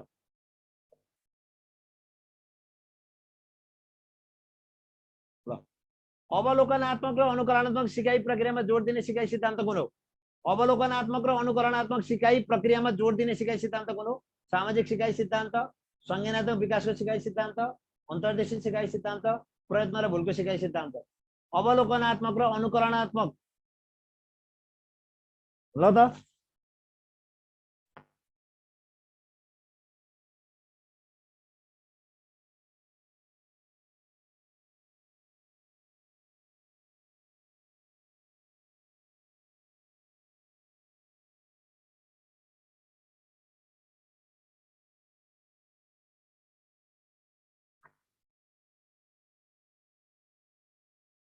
ल भन्नुहोस् अवलोकनात्मक र अनुकरणात्मक सिकाइ प्रक्रियामा जोड दिने सिकाइ सिद्धान्त कुन हो यो त मैले धेरै पटक यो अनुकरण भन्ने बित्तिकै अनुकरण भनेको नक्कल हो अनुकरण भनेको नक्कल हो हेर्यो अनुकरणात्मक भनेको नक्कल हो अनुकरणात्मक भनेको के हो रे नक्कल अनुकरणात्मक भनेको के गर्नु हो नक्कल गर्नु हो अनुकरणात्मक सिकाइ सिद्धान्त अवलोकनात्मक र अनुकरणात्मक सिकाइ प्रक्रियामा जोड दिने सिकाइ सिद्धान्त कुन हो सामाजिक सिकाइ सिद्धान्त है त सामाजिक सिकाइ सिद्धान्त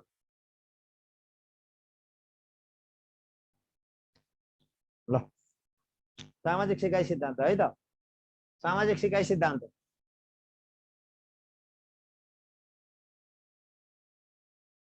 ल आजलाई यति गरी है त ल अरु भोलि कस्तो लाग्यो आजका क्वेशनहरु साथीहरु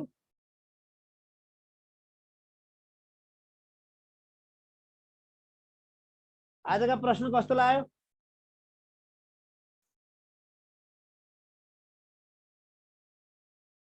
आजको प्रश्न कस्तो लाग्यो साथीहरु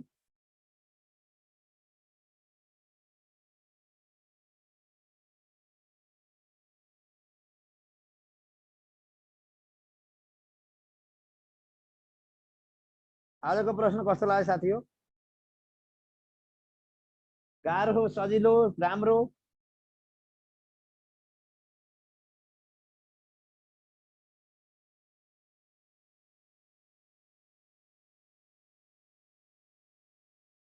हस् आजलाई यति गरे है त हस् शुभरात्रि शुभरात्रि